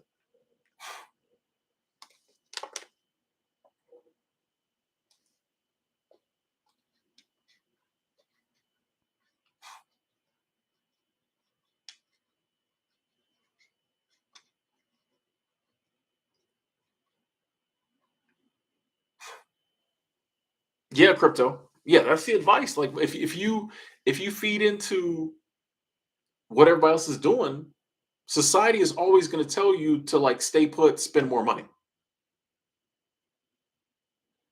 get the new car, get the mortgage, have another kid. Which there's nothing wrong with any of that if that's what you want to do. Climb the corporate ladder. Nothing wrong with any of that if that's what you want to do. But all that comes with the price tag of having to stay at the corporate job, drive the corporate ladder. So if you ever find yourself like not wanting to be there, it's too late a lot of times. Well, it's not too late, but you have to like really put in some work, put in some pain to change it. It's going to be very hard to do. Whereas if when you're younger, you take the time to be like, what do I really want to do? Then you can make decisions that don't end up with you being like stuck somewhere you don't want to be.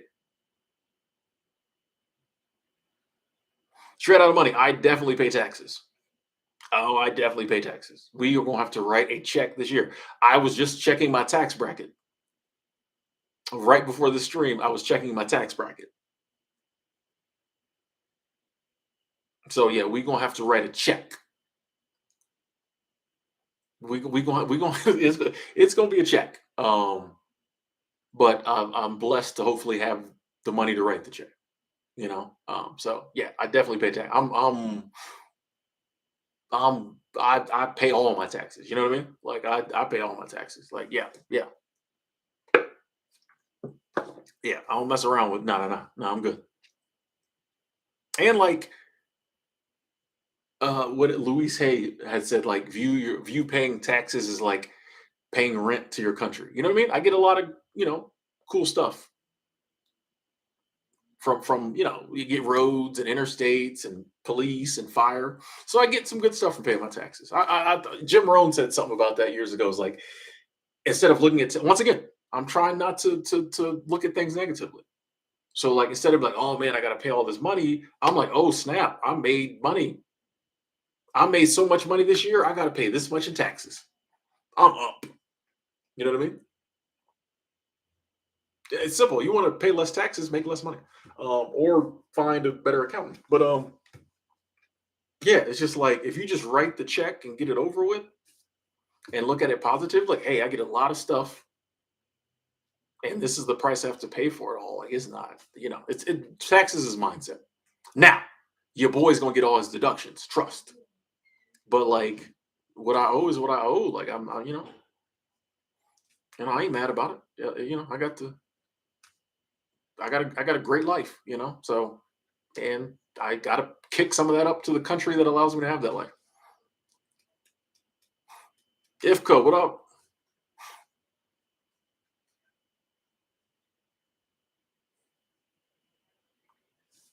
I'm not worried about inflation. I'm not the slightest bit worried about inflation. It's on my goals list to always have enough money in my bank account, or it's going to be on my goals list. Always have enough wealth. I'm going to write down. I always have enough wealth to take care of my bills and my responsibilities, help others, and have money to do what I enjoy. The universe is abundant. It don't care about inflation. So I don't care about inflation. The goal is to always have enough to do the things I need to do and want to do. The things I feel I need to do and want to do. It don't matter if prices are up or prices are down. I'm not worried about the dollar amounts. If I can eat, help others, pay my bills, I don't care if tomatoes are $5 a bushel or $20 a bushel. You know what I mean? Like that's what I'm looking at it. So I'm not worried about inflation. It'll be all right.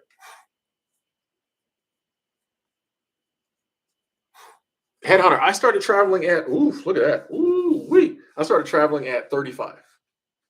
Yes.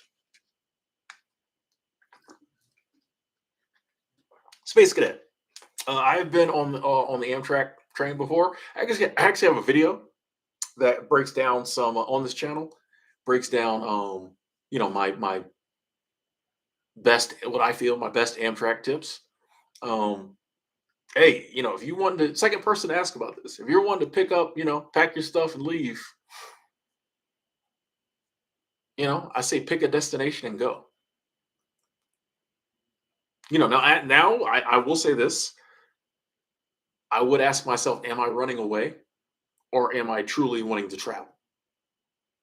Is traveling calling my name or is getting away from here?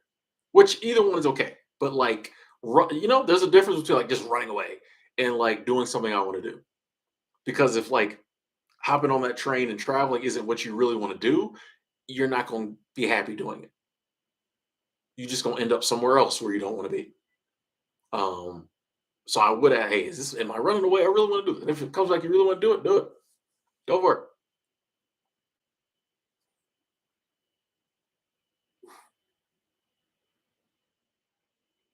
When I travel outside the US, do I appreciate the privilege of paying taxes and the benefits that we enjoy as a result? Yeah, I mean, I always in the US, out of the US. Like I'm a US citizen, so like I pay my taxes, So my thought process on that doesn't change. You know what I mean? Like and yeah, you do go to other countries sometimes and see that they don't have some of the things we have. Sometimes I see stuff that they do better than we do. Um, but yeah, it's just one of the things I have to do. I just feel blessed to have the money to pay my taxes. That's the way I look at it. I try to make wise decisions, save my money, save my receipts, things of that nature. Um, but I just feel blessed to have the money to pay the taxes. You know, EB23 says, do you ever think about what you're going to do with your free time when you finally retire?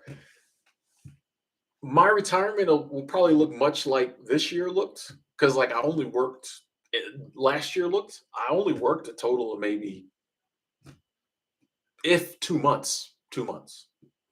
So I had 10 months last year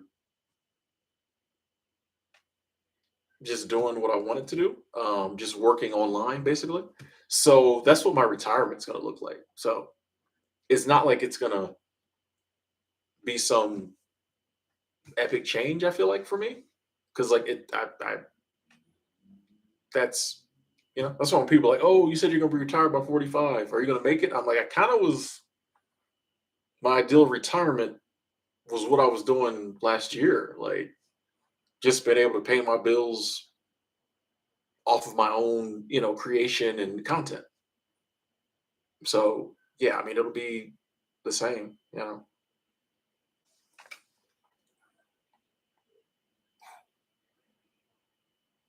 I see you making that stock money, Rowan. I see you. I see you. Hey, investing is kind of fun. Like I'm definitely gonna try to. I'm definitely going to get back into it.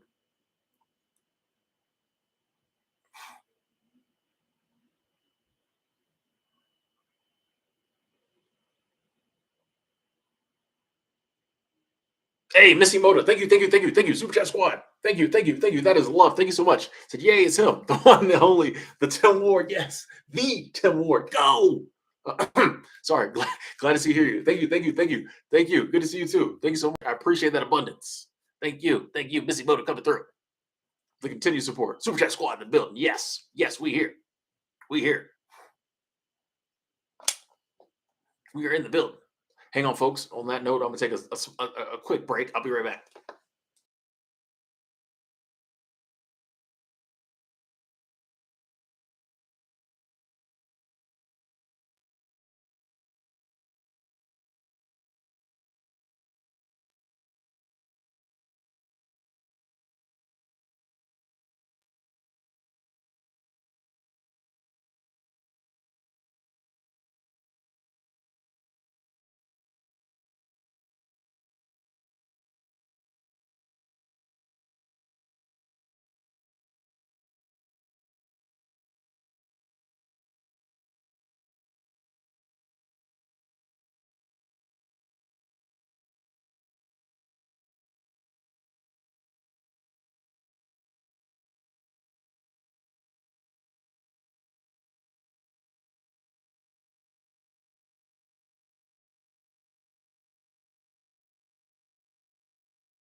We back.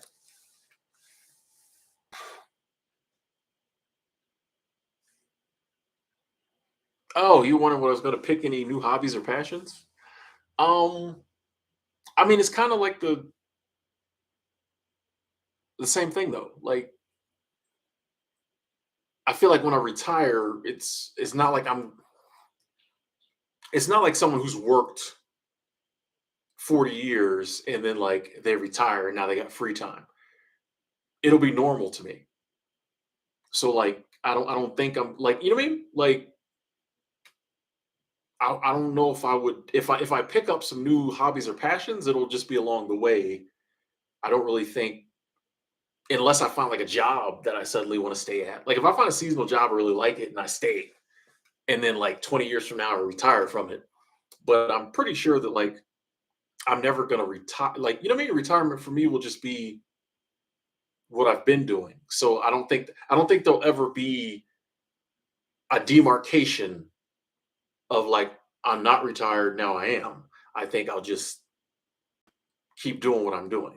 So I don't, you know what I mean? So if there's no demarcation, like I don't think I'm gonna suddenly, when I turn 65, go out and start doing what new stuff. Cause like if I wanted to do it, I'd be doing it. Does that make any sense? You know? Like yeah,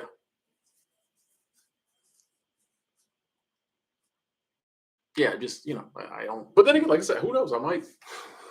I could find somewhere that I'm like, man, I really like working here. I'm gonna stay here until I'm 65. I doubt it. But Ricky, a millionaire is not happy. They everybody all people say it all the time. Like you can't buy happiness. Like money can make you happier to at a certain level. Like if you can't eat, and then money makes you happier when it allows you to purchase something that makes you happy. So if you're hungry and someone gives you $20, you're happy to go get something to eat. But it's the food that made you happy. You got food in your belly. So when you get to a certain money level where like all that stuff's taken care of, the extra money don't do nothing. And I think that's what people don't understand. So it's like, after you get a certain amount of money, you got the house, the car, you're eating good, whatever, whatever. The other stuff money can't buy. You know, true love, true friendships, passion, purpose. That like money can't buy that stuff. So like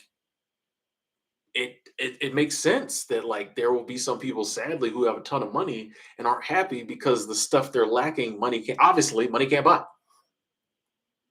If money could buy it, they would have it. So that's why, like, yeah, there's certain things if you don't have and money allows you to get them can make you happier. Once those are taken care of, once money problems are taken care of, money don't make you no happier or that much happier because the money problems are taken care of. It's just like, okay, let's take love. Say you meet somebody, y'all fall in love, but if there's no food, the love ain't gonna take care of the food. You know what I mean? If you're starving to death, having love is it might make it easier to deal with the starvation, but like it ain't gonna put food on the table because that's a food problem. You know what I mean? If it's a drought, love ain't gonna make it rain. Same with like the stuff that money, you know what I mean? Like so it's like there's different things that add to our happiness, and when the one thing adds to its when it does what it does, it can't do this over here. But for some reason, people think that money can solve everything. And it's like, no, money solves money problems. Beyond that, it don't do nothing. Not being anti-money, not downing money, but it's just like it makes sense. Like let's get the weed, you know. Megan, what makes me happiest? I don't like to, number things. Friends make me very happy. Um,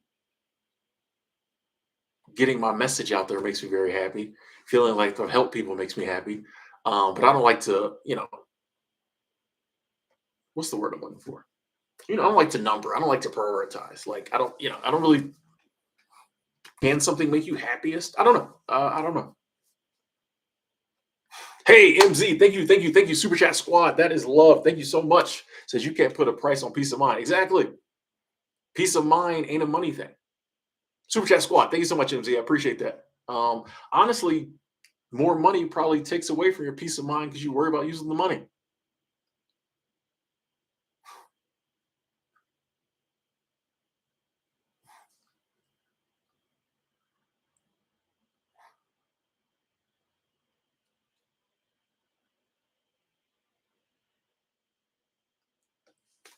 Yeah, Angela, I agree. If you're worrying about money, getting more money will help you with that and will make you happier because it's a money problem. When money solves money problems, you get happier. But once that's done, there's really not a lot. Money's only it can only go so far with it can only do the money stuff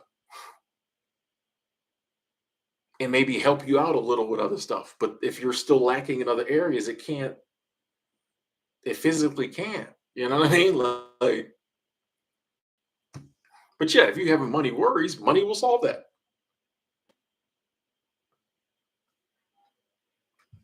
But it's not gonna fix the issues you had from childhood. that you might need to address or something like that, you know?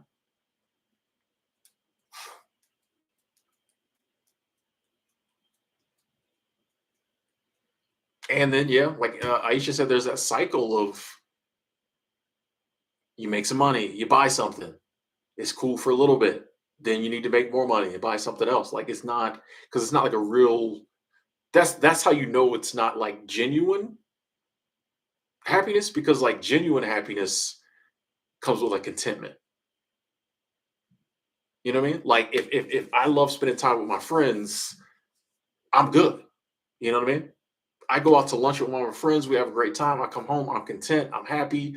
I'm not like, oh man, I need to find eight more friends and do the same. You know what I mean? Like I'm happy with that. I'm good.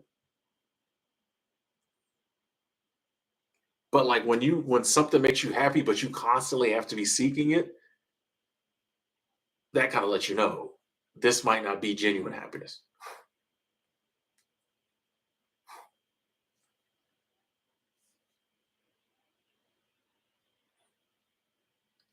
I agree, Nicole. That the pursuit of money is just a distraction. You know what I mean?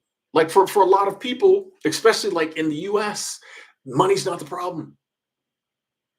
There are parts of the world where yes, money is the problem. If you gave a family $1,000, they would be ecstatic because they money's the problem. For us, a lot of times, money isn't the problem. We have money problems that don't make sense to other people. Our money problems is our neighbors just bought a new car and we're still driving a 2012. That's our money problem. I need to make more money because Sarah got a new car. You know what I mean? That's we got weird money problems. Now we also in this country have poverty and money problems like that as well. But for a lot of us, our money problems are, just wanting to have as much money as other people. We still eating, we paying the bills, we going out, we having fun, but we see somebody else making more money. Suddenly we're down. And then this pursuit of money gives people like it gives a lot of people purpose who don't have purpose, but a lot of them find when they get the money, it didn't do anything. And so they're back being like, what's my purpose? So they go after more money. And it doesn't work the next time either.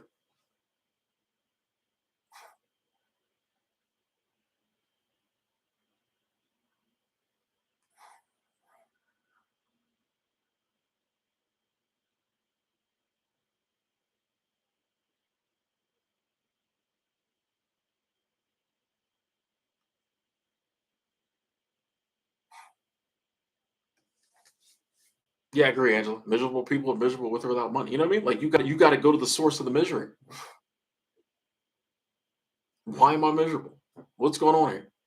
Then, like, if you fix the source of the misery and you get money, you be able to use it in ways that like might bring you a little more happiness. But like, if I'm miserable, you know what I mean? Like, it's all money. Money can be icing on the cake, not the cake. We try to make it everything. And it's like, nah, money's a tool that if you got it, cool. But like a lot of the other, it's not gonna solve this other stuff.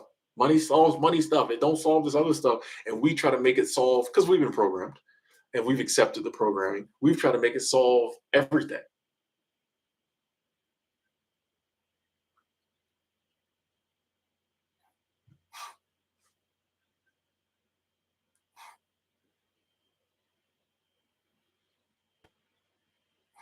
Aisha working on gratitude. Okay, okay. You need me to send you a gratitude gorilla? Put it on, put it in your Maserati. Aisha know what she's talking about. She knows what she's talking about.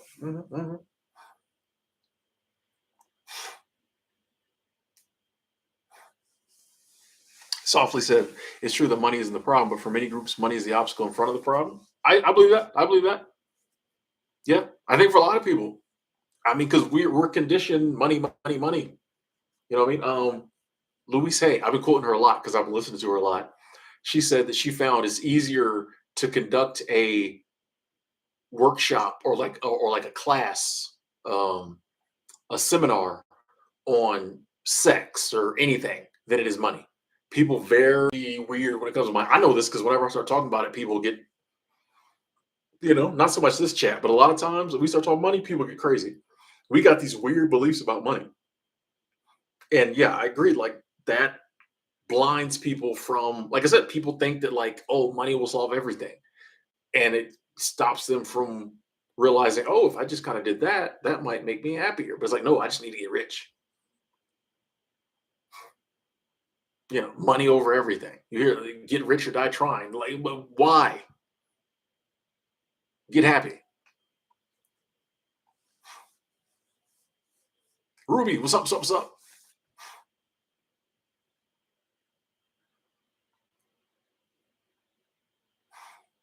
I do think, Angela, there is something to earning your money as opposed to like inheriting it. Because, like, I feel like there's a sense of accomplishment. Because, like, if you earn your money, it's twofold. Your coins are up, and you have this sense of accomplishment. You have a story. You did something. That's why you hear rich people a lot of time talk about how they did it. Because low key, at the end of the day, I think that means more to them, especially when they get to a certain level. At the end of the day, that means more to them than the money. Like you've heard them on Shark Tank. They always trying to tell you how they made the money. Some of them will tell you how much money they have, but a lot of them they want to tell you, I took Barbara, I took $1,000, blah blah blah blah, I turned it into a real estate empire. Boom boom boom. Oh, what's her name? I'm this a QVC. Like they want to tell you how they did it. That's it. People are like, I came from nothing. Hey, I'm here. Like, you know what I mean? That's it, is being able to like accomplish something. The money's cool. You know what I mean? Like, especially when you get to a certain money level, the money's cool. Someone like Warren Buffett, he comes up with a new trade, a new deal. He's over the moon. He don't care about the money. So, like, if you earn $10 million, I think that's way better than being given $10 million. I was having a discussion with my buddy Ray when I went to visit because the Powerball was like $1.4 billion or something crazy, and he bought a couple tickets, and I'm like, bro, you don't want to win. He's like, yeah. I'm like, I know you. You don't want to win. You would not be happy because you like earning. He's one of the hardest workers I know. He likes to work. He likes to earn it. He likes to come up with an ideal. He likes to show you what he can do. You give a man like that $1 billion, it's what's the story? What's the point? Anybody can win the lottery. You know what I mean? If I lost all of my wealth assets and was pretty much at zero, what would you plan going forward? Uh, find a seasonal job and start over. About the same. You know,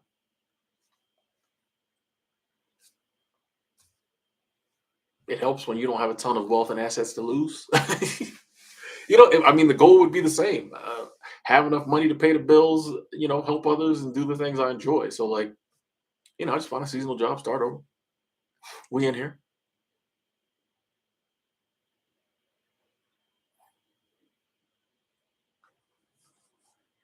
Yeah, softly. I agree with you. And I'm not saying, once again, I'm not saying money's wrong or money's bad.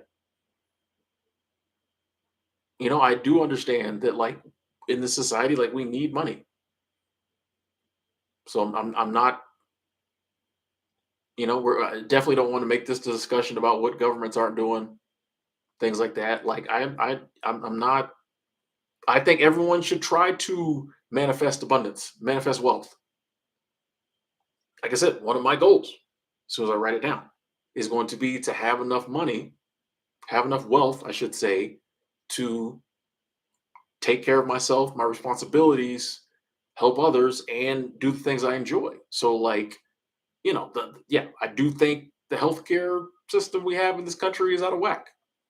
I wish everyone had access to healthcare, the healthcare they need to live happy, healthy lives. I'd be trying to manifest that. I'm manifesting that for myself, because that's important. And currently, we can't look to certain organizations to do that. So yeah, I'm not saying there's anything wrong with money. I'm just saying it can take care of money stuff like healthcare. That's a money problem. But beyond that, yeah.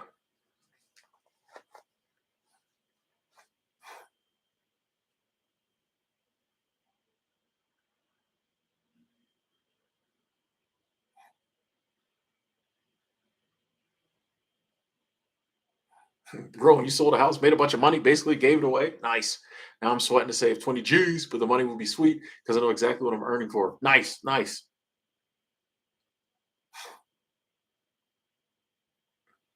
Glad to hear, Aisha, your therapist helped you out there.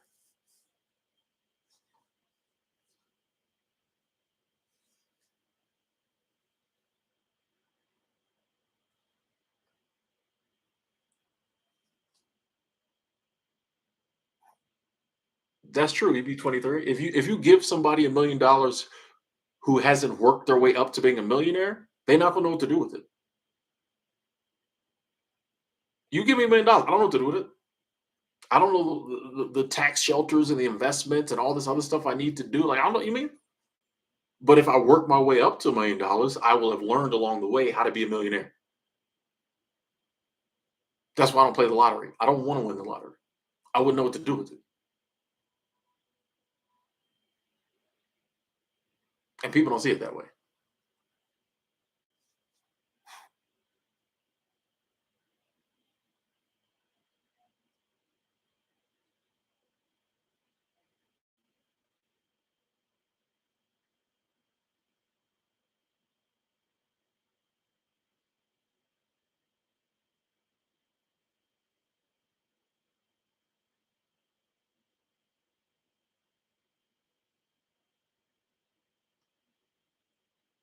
We get some good comments now. The chat's starting to roll again now.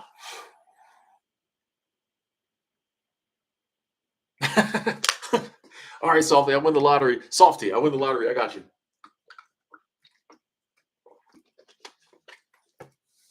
Yeah, like I tell people all the time, I don't play the lottery. I don't want to win. I might play the scratch offs. I'll win $100, but like, I have no desire to win millions of dollars. Like,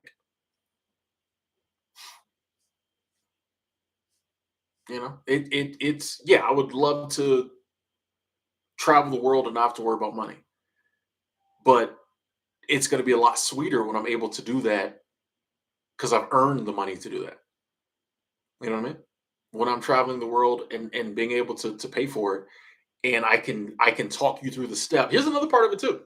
I know for me, if I do something, I want to be able to share that with other people. So like, there's no story in it for me. I'm not helping somebody if I'm like, oh, my aunt died and gave me $2 million, so now I can travel. But once I figure out the code to be able to do it, I can tell people, hey, this is where I was at. I did this, I did this, I did this. This may not be your exact path, but you can tweak it. You can do certain things. Like, that's what I'm about. I want to be able to share how I'm able to do the things I do and be able to afford them. I ain't trying to, just, oh, I won the lottery. Like, but that's just me. That's just me. That's just me. I'm a sharer. Like, that's my mission. You know what I mean? So like, I want to be able to give people the game, not have them play the lottery game.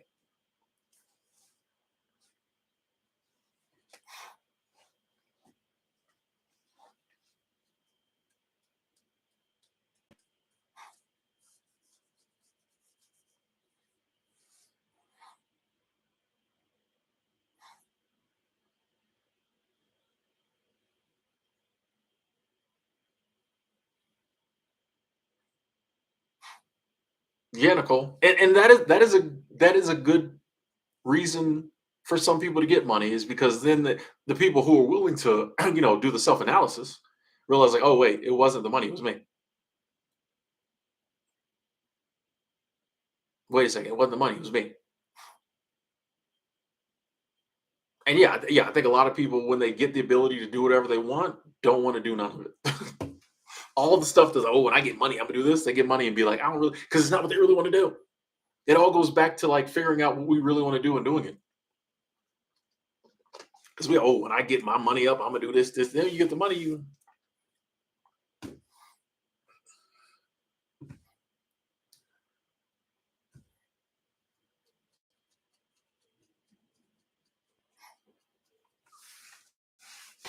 Shout out to you, Aisha, for going to the therapy, and putting in the pain and the financial investment to go to therapy, because I think a lot of people never get to that point. So shout out to you for that.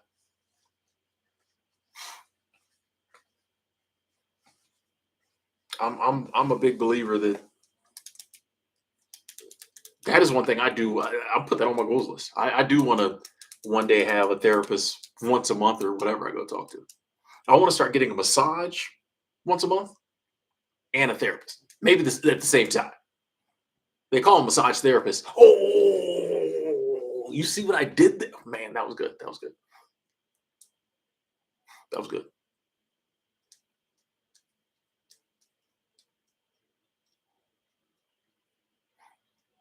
Pure Vita Wellness. You think about living in your yoga studio to reduce living expenses? Hey, I mean, a little temporary, few months.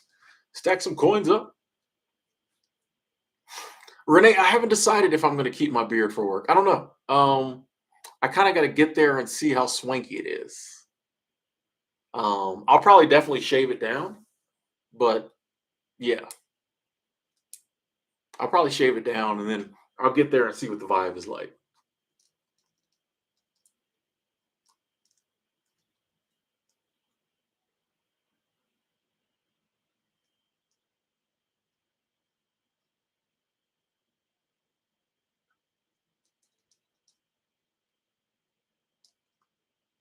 Yeah, well, I want to keep it, but we'll see. We'll see.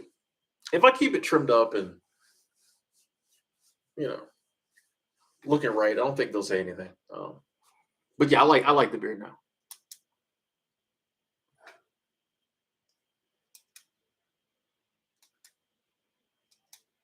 It's just a matter of like I don't know if there will be someone who can groom it the way I want it groomed.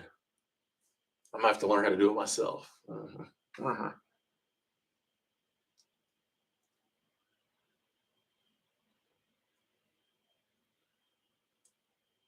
L Dub 72 had a 90-minute massage today. I'm jealous. I'm jealous. Yeah, I got to give me a massage. I got to. I got to. Jim V, the feral hogs we ate did not taste gamey. It tastes like it was actually really good. I was a little skeptical. I was skeptical because I mean, I saw it, so it looked like a wild hog. It was all black, furry, and I saw it getting skinned and stuff. I'm like, I don't know if I'm gonna be able to eat that. Um, I thought it was gonna be tough and but it tastes good. It tastes real, but they did soak it in like lemon juice for like a day or something. Um, and it was cooked over open fire, so like it came out really good. It didn't taste gamey. No.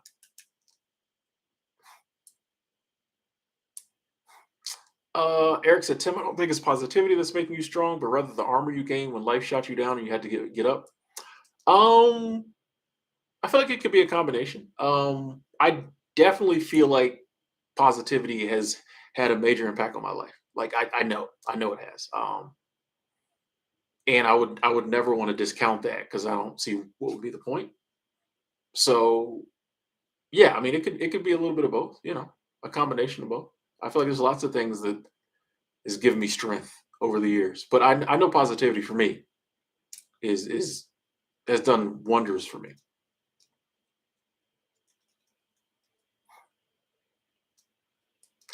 Headhunter, I use coolworks.com. I'm gonna I'll put a link in the chat. Shout out to Coolworks, good folks there. I need to message them. I ain't talked to them in a while. When I go to my seasonal job this spring, I might message them.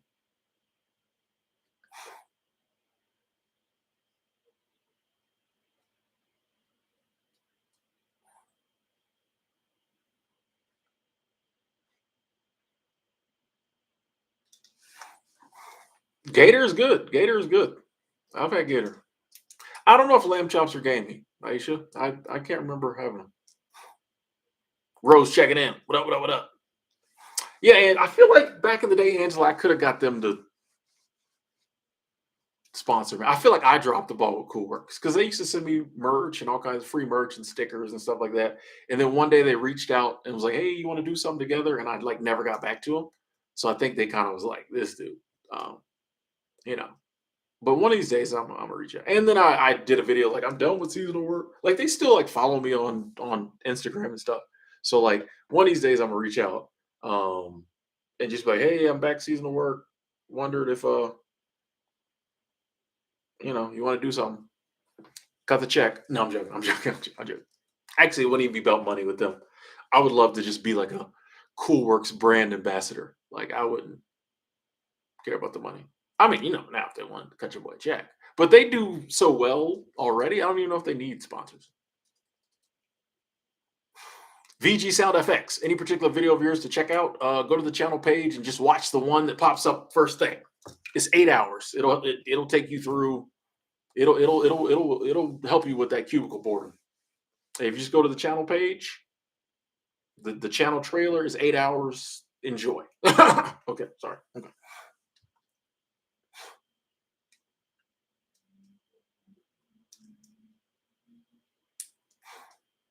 Yeah, I wouldn't mind being a Cool Works brand ambassador.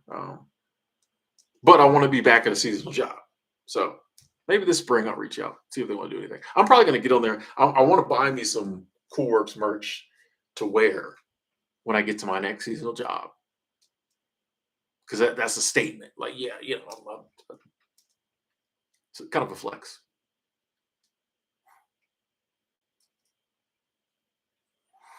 Hey, appreciate that 12. Yeah, man, I'm excited to be, new challenges, new experiences, man. I'm excited. What up, Dev? Headhunter, this week I'm gonna do the live streams pretty regular. So because haven't done it in a while. And I don't know if I have any video. I have video ideas written down. That's another thing I'm starting. I'm actually writing down video ideals and I'm gonna try to do some scripting. You'll see the difference in the videos. You're gonna see a difference in the thumbnails, the titles, the videos.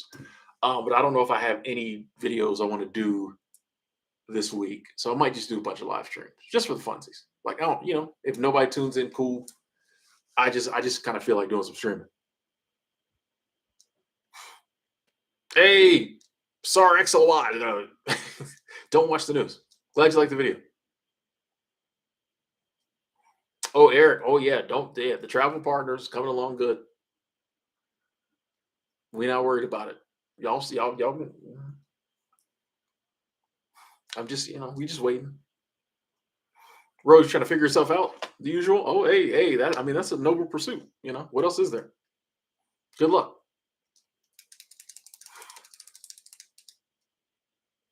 Jim, I don't know if Tuesday means Taco Tuesday or Popeyes Tuesday. I think that's up to you, sir. I had Popeyes at the Atlanta airport yesterday. I walked past the Popeyes. I had to have me some Popeyes. Yeah. So I had some yesterday, and didn't get a fork, so I had to eat my mashed potatoes with my chicken. So I was like pulling pieces of my chicken breast apart and scooping in my mashed potatoes. Um, Fun airport story, but yeah, I had Popeyes yesterday. Eric said, "Why not ask Chat GPT top video topic ideals that can go viral in 2023?" If you ask it anything about 2023, it won't answer because it only has access to the internet information when it was like it's like a beta version. It's like a testing version. So it's not live on the internet now.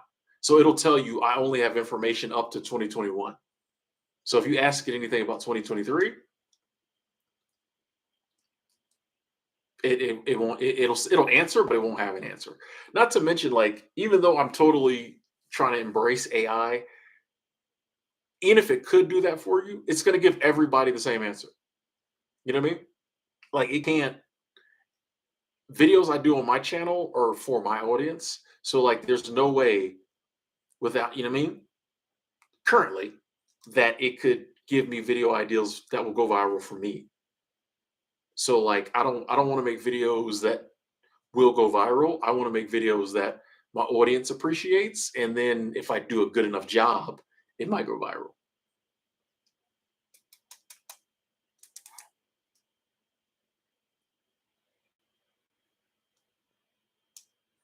Hey, Hugo, good luck with that music down in Brazil. Appreciate you saying that.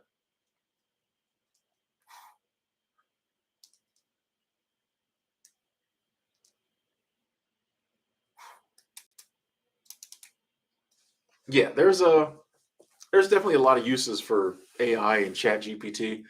I was on there playing around with it last week, a little couple weeks ago before I went on vacation.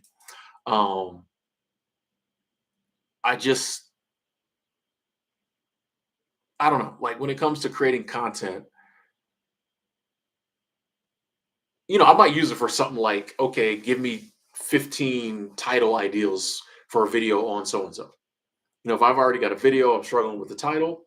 Yeah, I don't mind using AI to like come up with like a SEO friendly, potentially viral title. But as far as like the video ideals and things like that, like I'm kind of my channel was more of a, and I'm trying to be more of like, what can my audience find value in? That's why I said I'm transitioning from being a YouTuber to like, you know, a messenger, a teacher. So it's more about what can my audience benefit from, not like what can get more views. Now, when the two align, it's amazing, but like I take the views, but you know what I mean? Like I want to focus more on the message than, you know, what is everybody else making videos about that's going viral? You know, Meow's Garage checking in.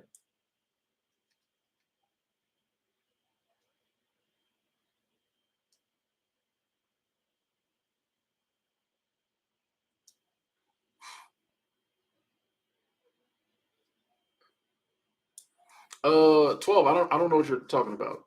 But yeah, you can just whatever you're referencing requirements, you can just Google it and it'll take you where you need to go. Or you can ask Chat GPT. It won't be current. You can just Google requirements for visiting Japan and it'll take you where you need to go.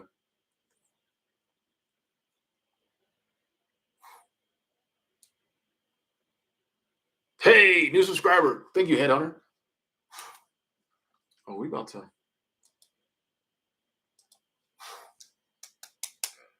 we keeping it positive. We not, I respect your opinion. I did used to be more outside, but we inside. We keeping it positive. Only constant in life is change. Sometimes we outside, sometimes we inside. Right now, I gotta get another water. I'm right here. I didn't go anywhere. This isn't an official break. I'm just grabbing the agua. Okay, we here. All right.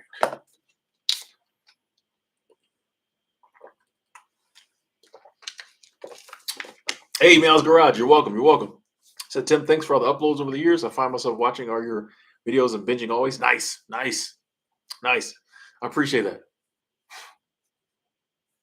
Yeah, Headhunter, let me know how Alaska goes. Yeah. Good night. Yeah, keep us informed. Keep us updated. We love the updates. We got a little talk about strawberry shortcake. Okay. Oh, the TV show. Not actually. I thought you was talking about actual strawberry shortcake. Ideal breakfast for me. I just bought a bunch of oatmeal, so for a while that's gonna be the ideal breakfast is oatmeal.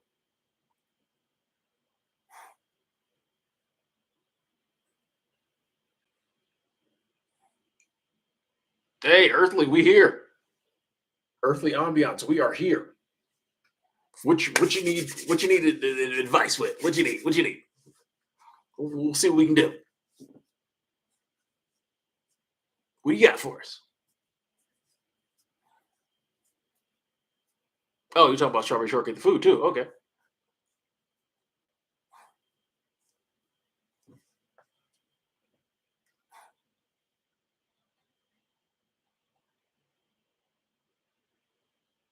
Yeah, but 12. Fortunately, a lot of the requirements in a lot of countries are, I feel like, going back to kind of how they used to be.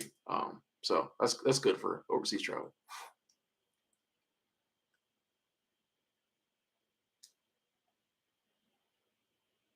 But yeah, you can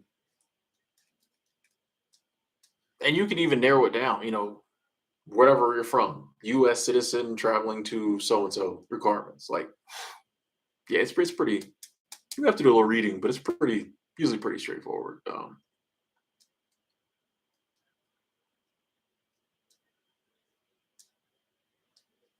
Got a lot of talk about food in the chat, making your boy hungry.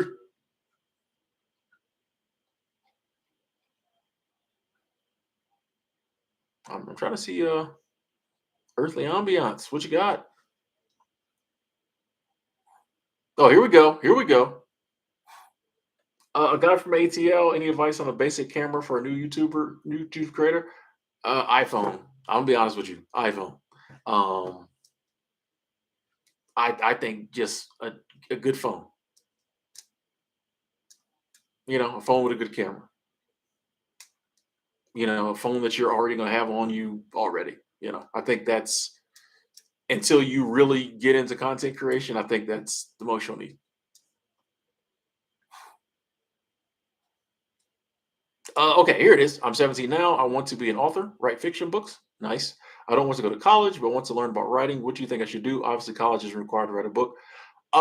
Earthly, honestly, I just hop online. There's tons of because I follow some of them. There's tons of published authors and self-published authors on YouTube, on TikTok. Um, and I would just follow them and learn. I just go to YouTube, type in the questions you have. How do I blah blah blah, and just watch the videos. Find some creators who feel like you're giving good advice, and just same with hop on Google and read blog posts. Like I think anything you need to know about writing, you can find on the internet for free. Because, like you said, obviously you don't need college to write a book. So a lot of the information you'll need will probably be about, getting the book published, editing the book, all that other stuff that like there'll be answers out there. I mean, it's really, you know. So yeah, I would just once again Google, YouTube, TikTok. Like we live in a wonderful day and age where like you could just ask the question even aloud now. You can ask aloud the question you want and the answers will pop up. Like, so yeah, I would just put in a lot of time doing research, you know, and I feel you'll probably be able to find college courses on YouTube for free. Like Yale has a YouTube channel where they post courses like lectures, so you might be able to find the same material. Because if you go to college, yeah, you're gonna have to take a lot of classes that have nothing to do. You just want to be an author. You want to write fiction books. You don't need to know all this other stuff. So yeah, I would just research it. Oh, Eric, no, I don't know nothing about boiler systems. I don't know what that means.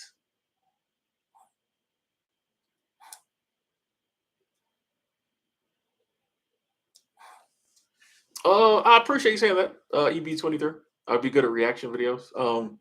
I've thought that myself too, but I just don't know if that's my ministry. Like I said, and I said this earlier, but I'm really trying to. I think I'm transitioning from a YouTuber to like getting the message out there. Like I think that's the calling. So like I could do reaction videos, but like it's not in line with the calling. You know what I mean? And I'm really trying to hammer down on that.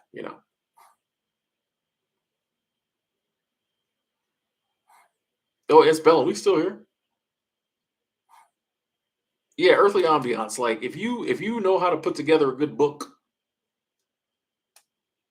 I mean, take the money that you would put towards college and use that to like promoting your book and promoting yourself. You know what I mean? Yeah, author, I think, is definitely one of those occupations that like no one's going to be like, oh, you didn't go to college, especially these days. Maybe back in the day when like a publisher had to like okay your book and all that. But now with self-publishing and stuff like that, you can take that money that like you would put into college, you can put it towards growing your following, promoting yourself. You write a good book, people are going to read it. Nobody's going to flip to the back and be like, but where'd they go to school? Do they have a college degree? Like, no, people's going to read the book. You know what I mean? So, like, yeah, yeah.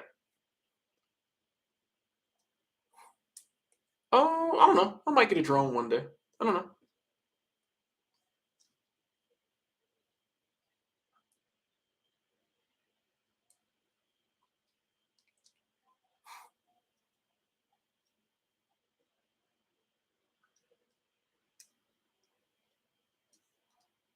Yes, Crypto Johnny. We were just talking about Chat GPT. Yeah, I was on there pretty heavy right before I went on vacation. Because in the beginning, I was nervous about it. And then I'm like, Tim, this is what you always do when new technology comes out. You're afraid of it. So I jumped on there and was really learning about it. Because, like, as it gets smarter and whatever, it's going to like change content creation. Like, it's going to start making whole videos. So as a content creator, I'm like, I need to learn about it. So yeah, I use Chat GPT.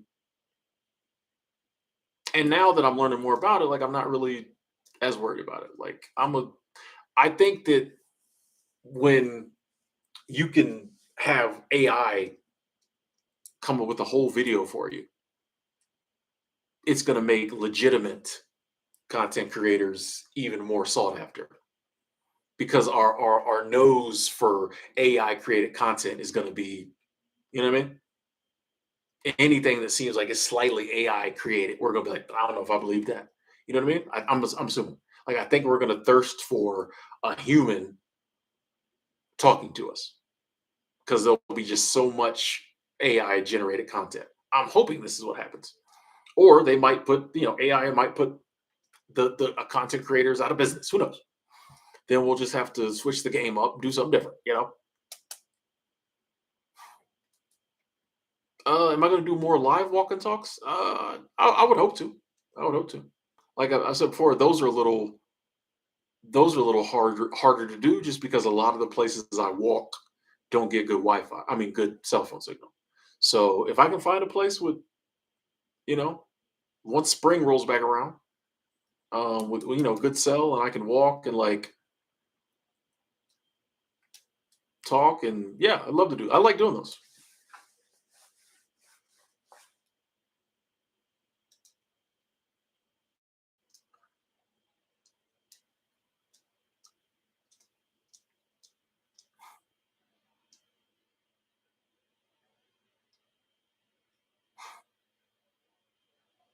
Yeah, I was real nervous. I'm like, oh man, because like as a content creator, I immediately saw where this was going. I'm like, oh, like you know when something's about to come take your business over.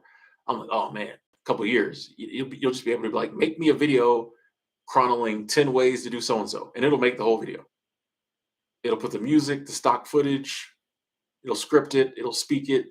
You just have to download it, upload it. Like, but I think everybody will be doing that, and people won't trust those videos because they'll always be the same. You know, I guess you could tweak it, but you know what I mean. So I think people will be like, "Oh man, I want to talk to a human about this. I don't want to hear a computer again." Or maybe we'll learn to trust the computers more. I don't know. It can go either way. I'm just not worried about it. I was at first, and then I was like, you know what, Tim? Your ministry, your message is your ministry and your message, and you've been tasked to get it out. However, you got to get it out there. So that hasn't changed.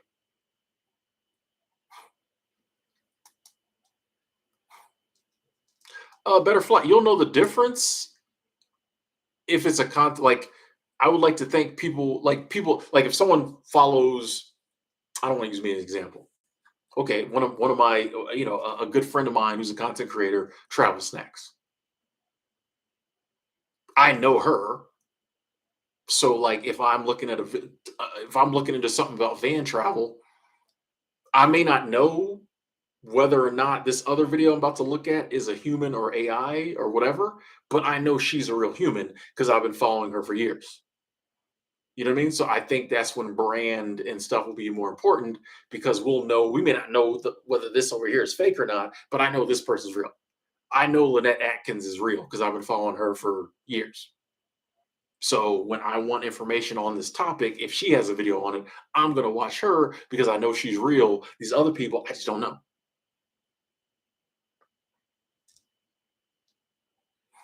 It's not. I don't think it's snowing right now. Retired 2019. No.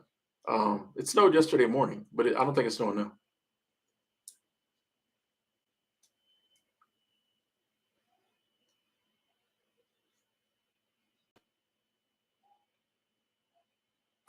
Brandon, I don't really have any thoughts on benzodiazepines. I don't know if I really know what they are. Um, I no really no opinion. Glad you like sobriety videos. Thank you.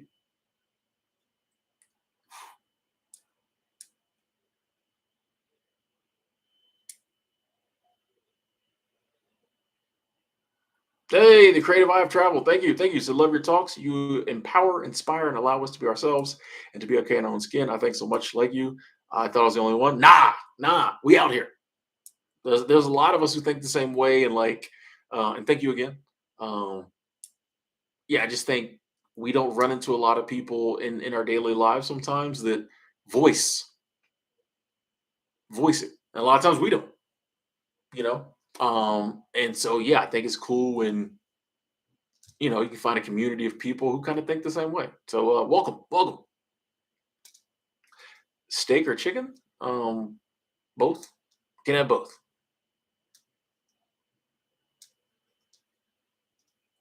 Angela stole my answer. How do we solve the fentanyl issue? I don't know. I mean, we ain't solved none of the drug issues. We ain't solved the crack issue. People just moved on from it. We ain't solved meth. We haven't solved a single drug issue. We ain't solved alcohol. We haven't solved a single substance issue. So, like I think it'll just do what it does, sadly.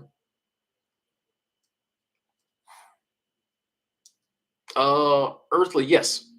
Most of the almost all of the seasonal jobs at national parks provide housing because where would you live otherwise? There's some seasonal jobs closer to cities that don't because there's options for housing. But if you're in the middle of Glacier National Park, there's no apartments. You know what I mean? So like pretty much all the national parks provide housing. They have to because you can't. There's really not housing in a national park. The price the cost, excuse me, differs, but I'd say typically somewhere between like $10, $15 a day, and most of them have meals included as well. Because once again, where would you eat? Like you're in the middle of Yellowstone. They're you can't afford the restaurants. So yeah, about so room and board anywhere for like $10 to $15 a day typically. Yazi, love you too. Love you too.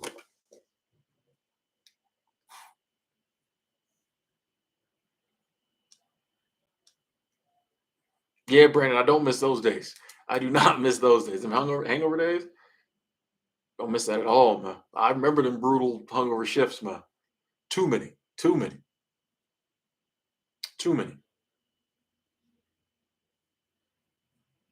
I'm serving up classic granddad. Yeah, I got my tea on under here too.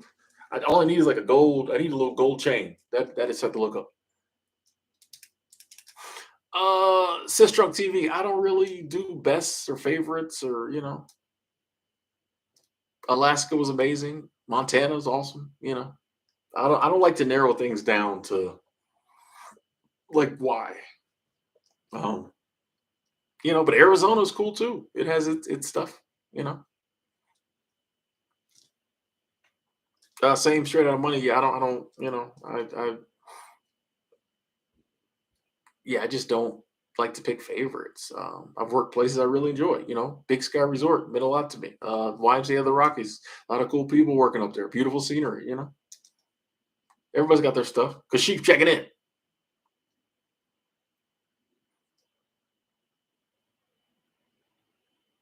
I just don't have that viewpoint in life to where like I have to narrow stuff down. The best. Number one. Like I honestly I don't think we would do that if we weren't taught to do that. Because it really doesn't make sense. Like why do I have to why does everything have to be like that? You know what I mean? Like if we weren't told to do that, I don't think we'd ever do it. Like we would just enjoy stuff, you know? VG Sounds. I made bank at Big Sky Resort. The place has changed a lot since I was there, but I made bank there.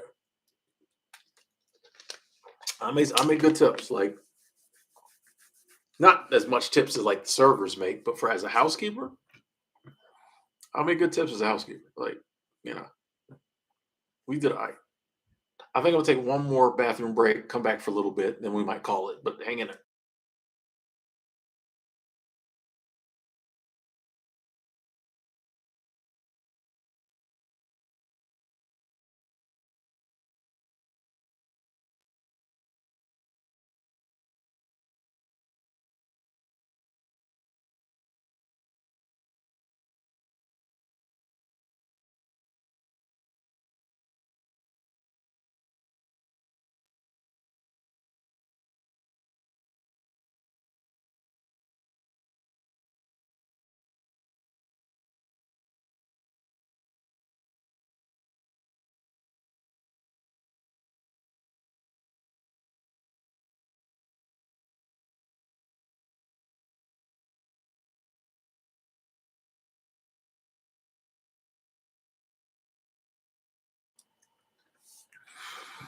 Oh,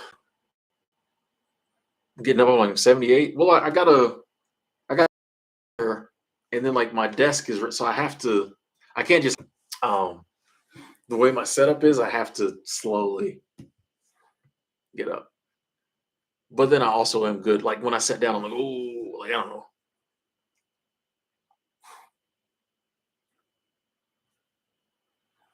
Gratitude Gorilla. I don't know where he's at. When I was going on vacay, I put everything kind of up in the closet, and like I don't know. I think I know where he's at, but I'm not sure where he's at. But I'm sure he's good. I meant to leave him. I like to usually leave him right on the table, so when I walk in, it's the first thing I see. It reminds me of gratitude. But I think he's over there, and he good. He good. He good. He good. Oh, straight out of money. You up at the Ridge Line? I know where that's at. That's Delaware North, ain't it? Delaware North. Yeah, up the Ridge Line. I do not take any supplements daily, Brandon. I got a 50 and up vitamin I take sometimes, but not daily. No. I'm into pretty much all my seasonal jobs had housing in meals. And I got them all off coolworks.com. So yeah, my advice would be to like check the website out. Because they've got hundreds of jobs on there with housing, and a lot of them have meals. So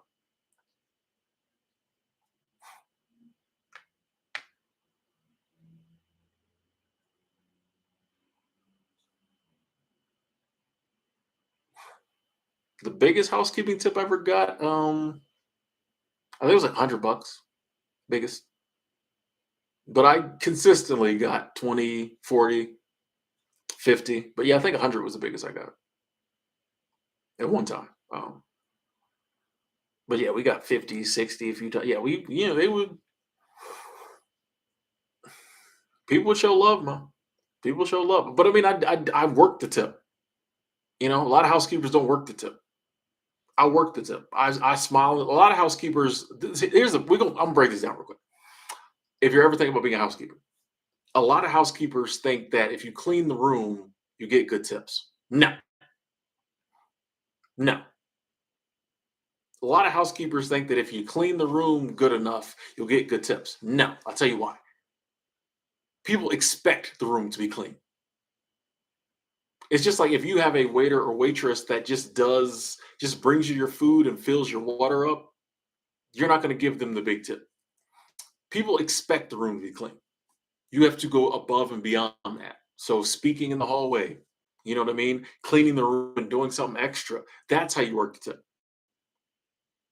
Little stuff like when I would do stayovers, which is when you clean the room, like they're still staying at the like if they're staying for like 3 nights, you're doing 3 stayovers. Every day you tidy the room up. So I'm making the bed. I'm folding the clothes on the bed when I make the bed. One of my big ones was I take all the shoes and I line them up in the closet or along the wall. I would take people's shoes and I would line them up along the wall, put them in the closet. Like I'm doing all this little stuff. I do a good job of cleaning, but then I do all this other little stuff that like wows the person. They expect the room to be clean. They expect the bed to be made. When I take the kids' stuffed animals and I line them up in front of the pillows on the kids' bed, that means something. People are like, oh snap! I smell a lot of, I spray a lot of, um, I call it tip juice, but to smell good, the air freshener. So when they open the door, they smell it. You know what I mean? That's how you get tips. Cleaning ain't got nothing to do with it. They expect you to clean. Like if you clean the room like you're supposed to, they just gonna give you the tip they normally give. When you do something extra, that's how you work a tip. So that's why your boy would get 40, $50 tips. Cause like, and I mean, the rooms I was cleaning during the winter were like $700, $800 a night. So $50, you know what I mean? Ain't nothing to these people. It helps when you're cleaning a higher end. I guess it was a resort, ski resort.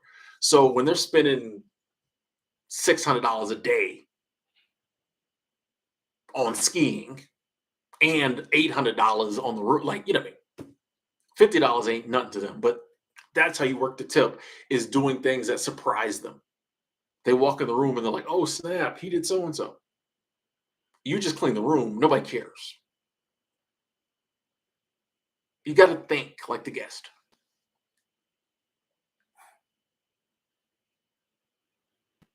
Oh yeah, I can make the towel stuff too. Yeah, nobody cares. People don't like that though. It's that the towel stuff is cool when you first come in the room. When you're doing stayovers and stuff, nobody cares. It's annoying. I come in my room. I've been hiking or whatever all day. I want to take a shower. I gotta undo this freaking towel dog. I don't want that.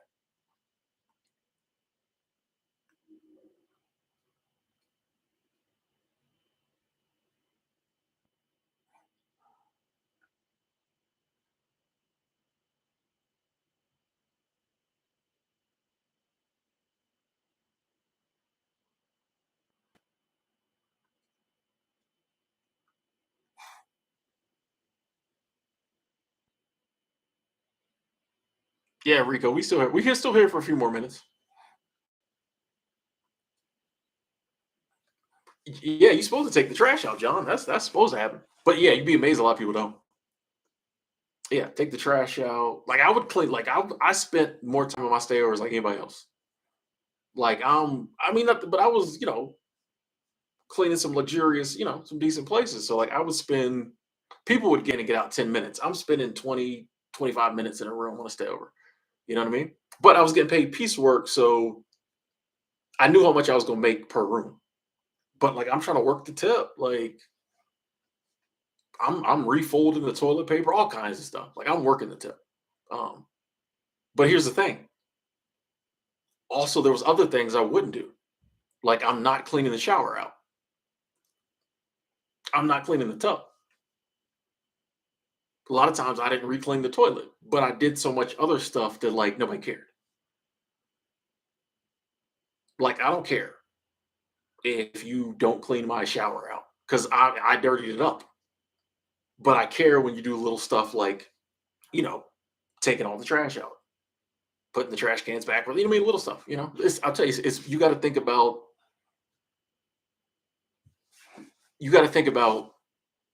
who's coming when the guest comes back to the room. What will they see? You know, Kim said, "Tim, I thought you were only allowed to clean or a limited amount of time." Yeah, I mean that is one thing you have to figure out too. Is how do you like? No, there were some days if I had a ton of stayovers, I couldn't clean that well. I couldn't stand there 20 minutes. It depended. Like, yeah, if I had a chill day, I'd take a while, and that's when piecework. I loved working for piecework because they didn't care. If I could have came to work at 9 and finished my list by 2, I'm getting paid piecework. So if I stayed till 5, nobody cared. So like that helped me out because I was able to spend more time on the days when I didn't have a big list. I'm able to spend more time cleaning the rooms, which the guests love because it's not like hourly. When you get paid hourly, they always want you to get in and get out. When you get paid piecework, they don't care. When I was a manager and my housekeepers were get paid piecework, I didn't care. I didn't care what they did. As long as the list was done before check-in was at 5. So as long as you was done by 5, I didn't care what you did. They'd be out smoking for an hour. I don't care. I knew they was hopping on the ski lift, getting high. Well, not getting high, but like they was hopping on the ski lift, taking rides, coming back down. I don't care as long as the rooms get done. So like it helped me as a housekeeper. Like on the busy days, I had to get it done, but we never had a set amount of time to clean a room. Like you just had to have your list done by 5. Moda, first time working at the YMCA of the Rockies. Have fun. They'll teach you everything you need to know. Just go there, have fun. I have used a black light as a housekeeper. It's very enlightening. Don't eat, do it before lunch.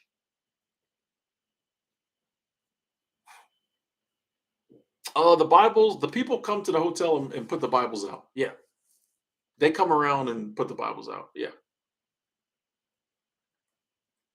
it's always weird to see them. They would come to the YMCA a lot. It was always weird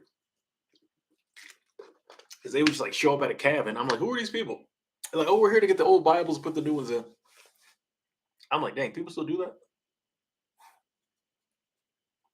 Jim, some hotels have their own washer and dryers. They don't run 24/7. Um, and some use outside companies. I've worked at places that did both. Um, I actually prefer the outside companies because it's a pain to do your own laundry. But you know, anyway, ladies and gentlemen, we just hit 4 hours, and your boy's getting very hungry. I think I'm gonna go ahead and wrap it up. Thank y'all, thank y'all, thank y'all so much. Thank y'all so much for tuning in. It feels great to be back. Great to be back. This is a wonderful stream. Appreciate all the love I got from y'all that I hadn't been getting for a while. Stay tuned. I think this week we're gonna be doing quite a few streams, and I'm gonna have a topic for each one. So near the end of them, we might do a little Q&A like we did today. But I'm gonna have topics for each one. So don't think like, oh, if I tune in, Tim will be talking about the same stuff. Now we're gonna talk about some new stuff. We're gonna keep it going. Just like we talked about positivity in the beginning of this one. So, got nothing going on. Tune in this week. We're gonna have a great time. Thank y'all so much. Big shout out to the Super Chat Squad. That is love. Thank y'all so much, and everybody else who tuned in. I love each and every one of y'all. Stay blessed. Stay abundant. Stay positive. Talk to you later.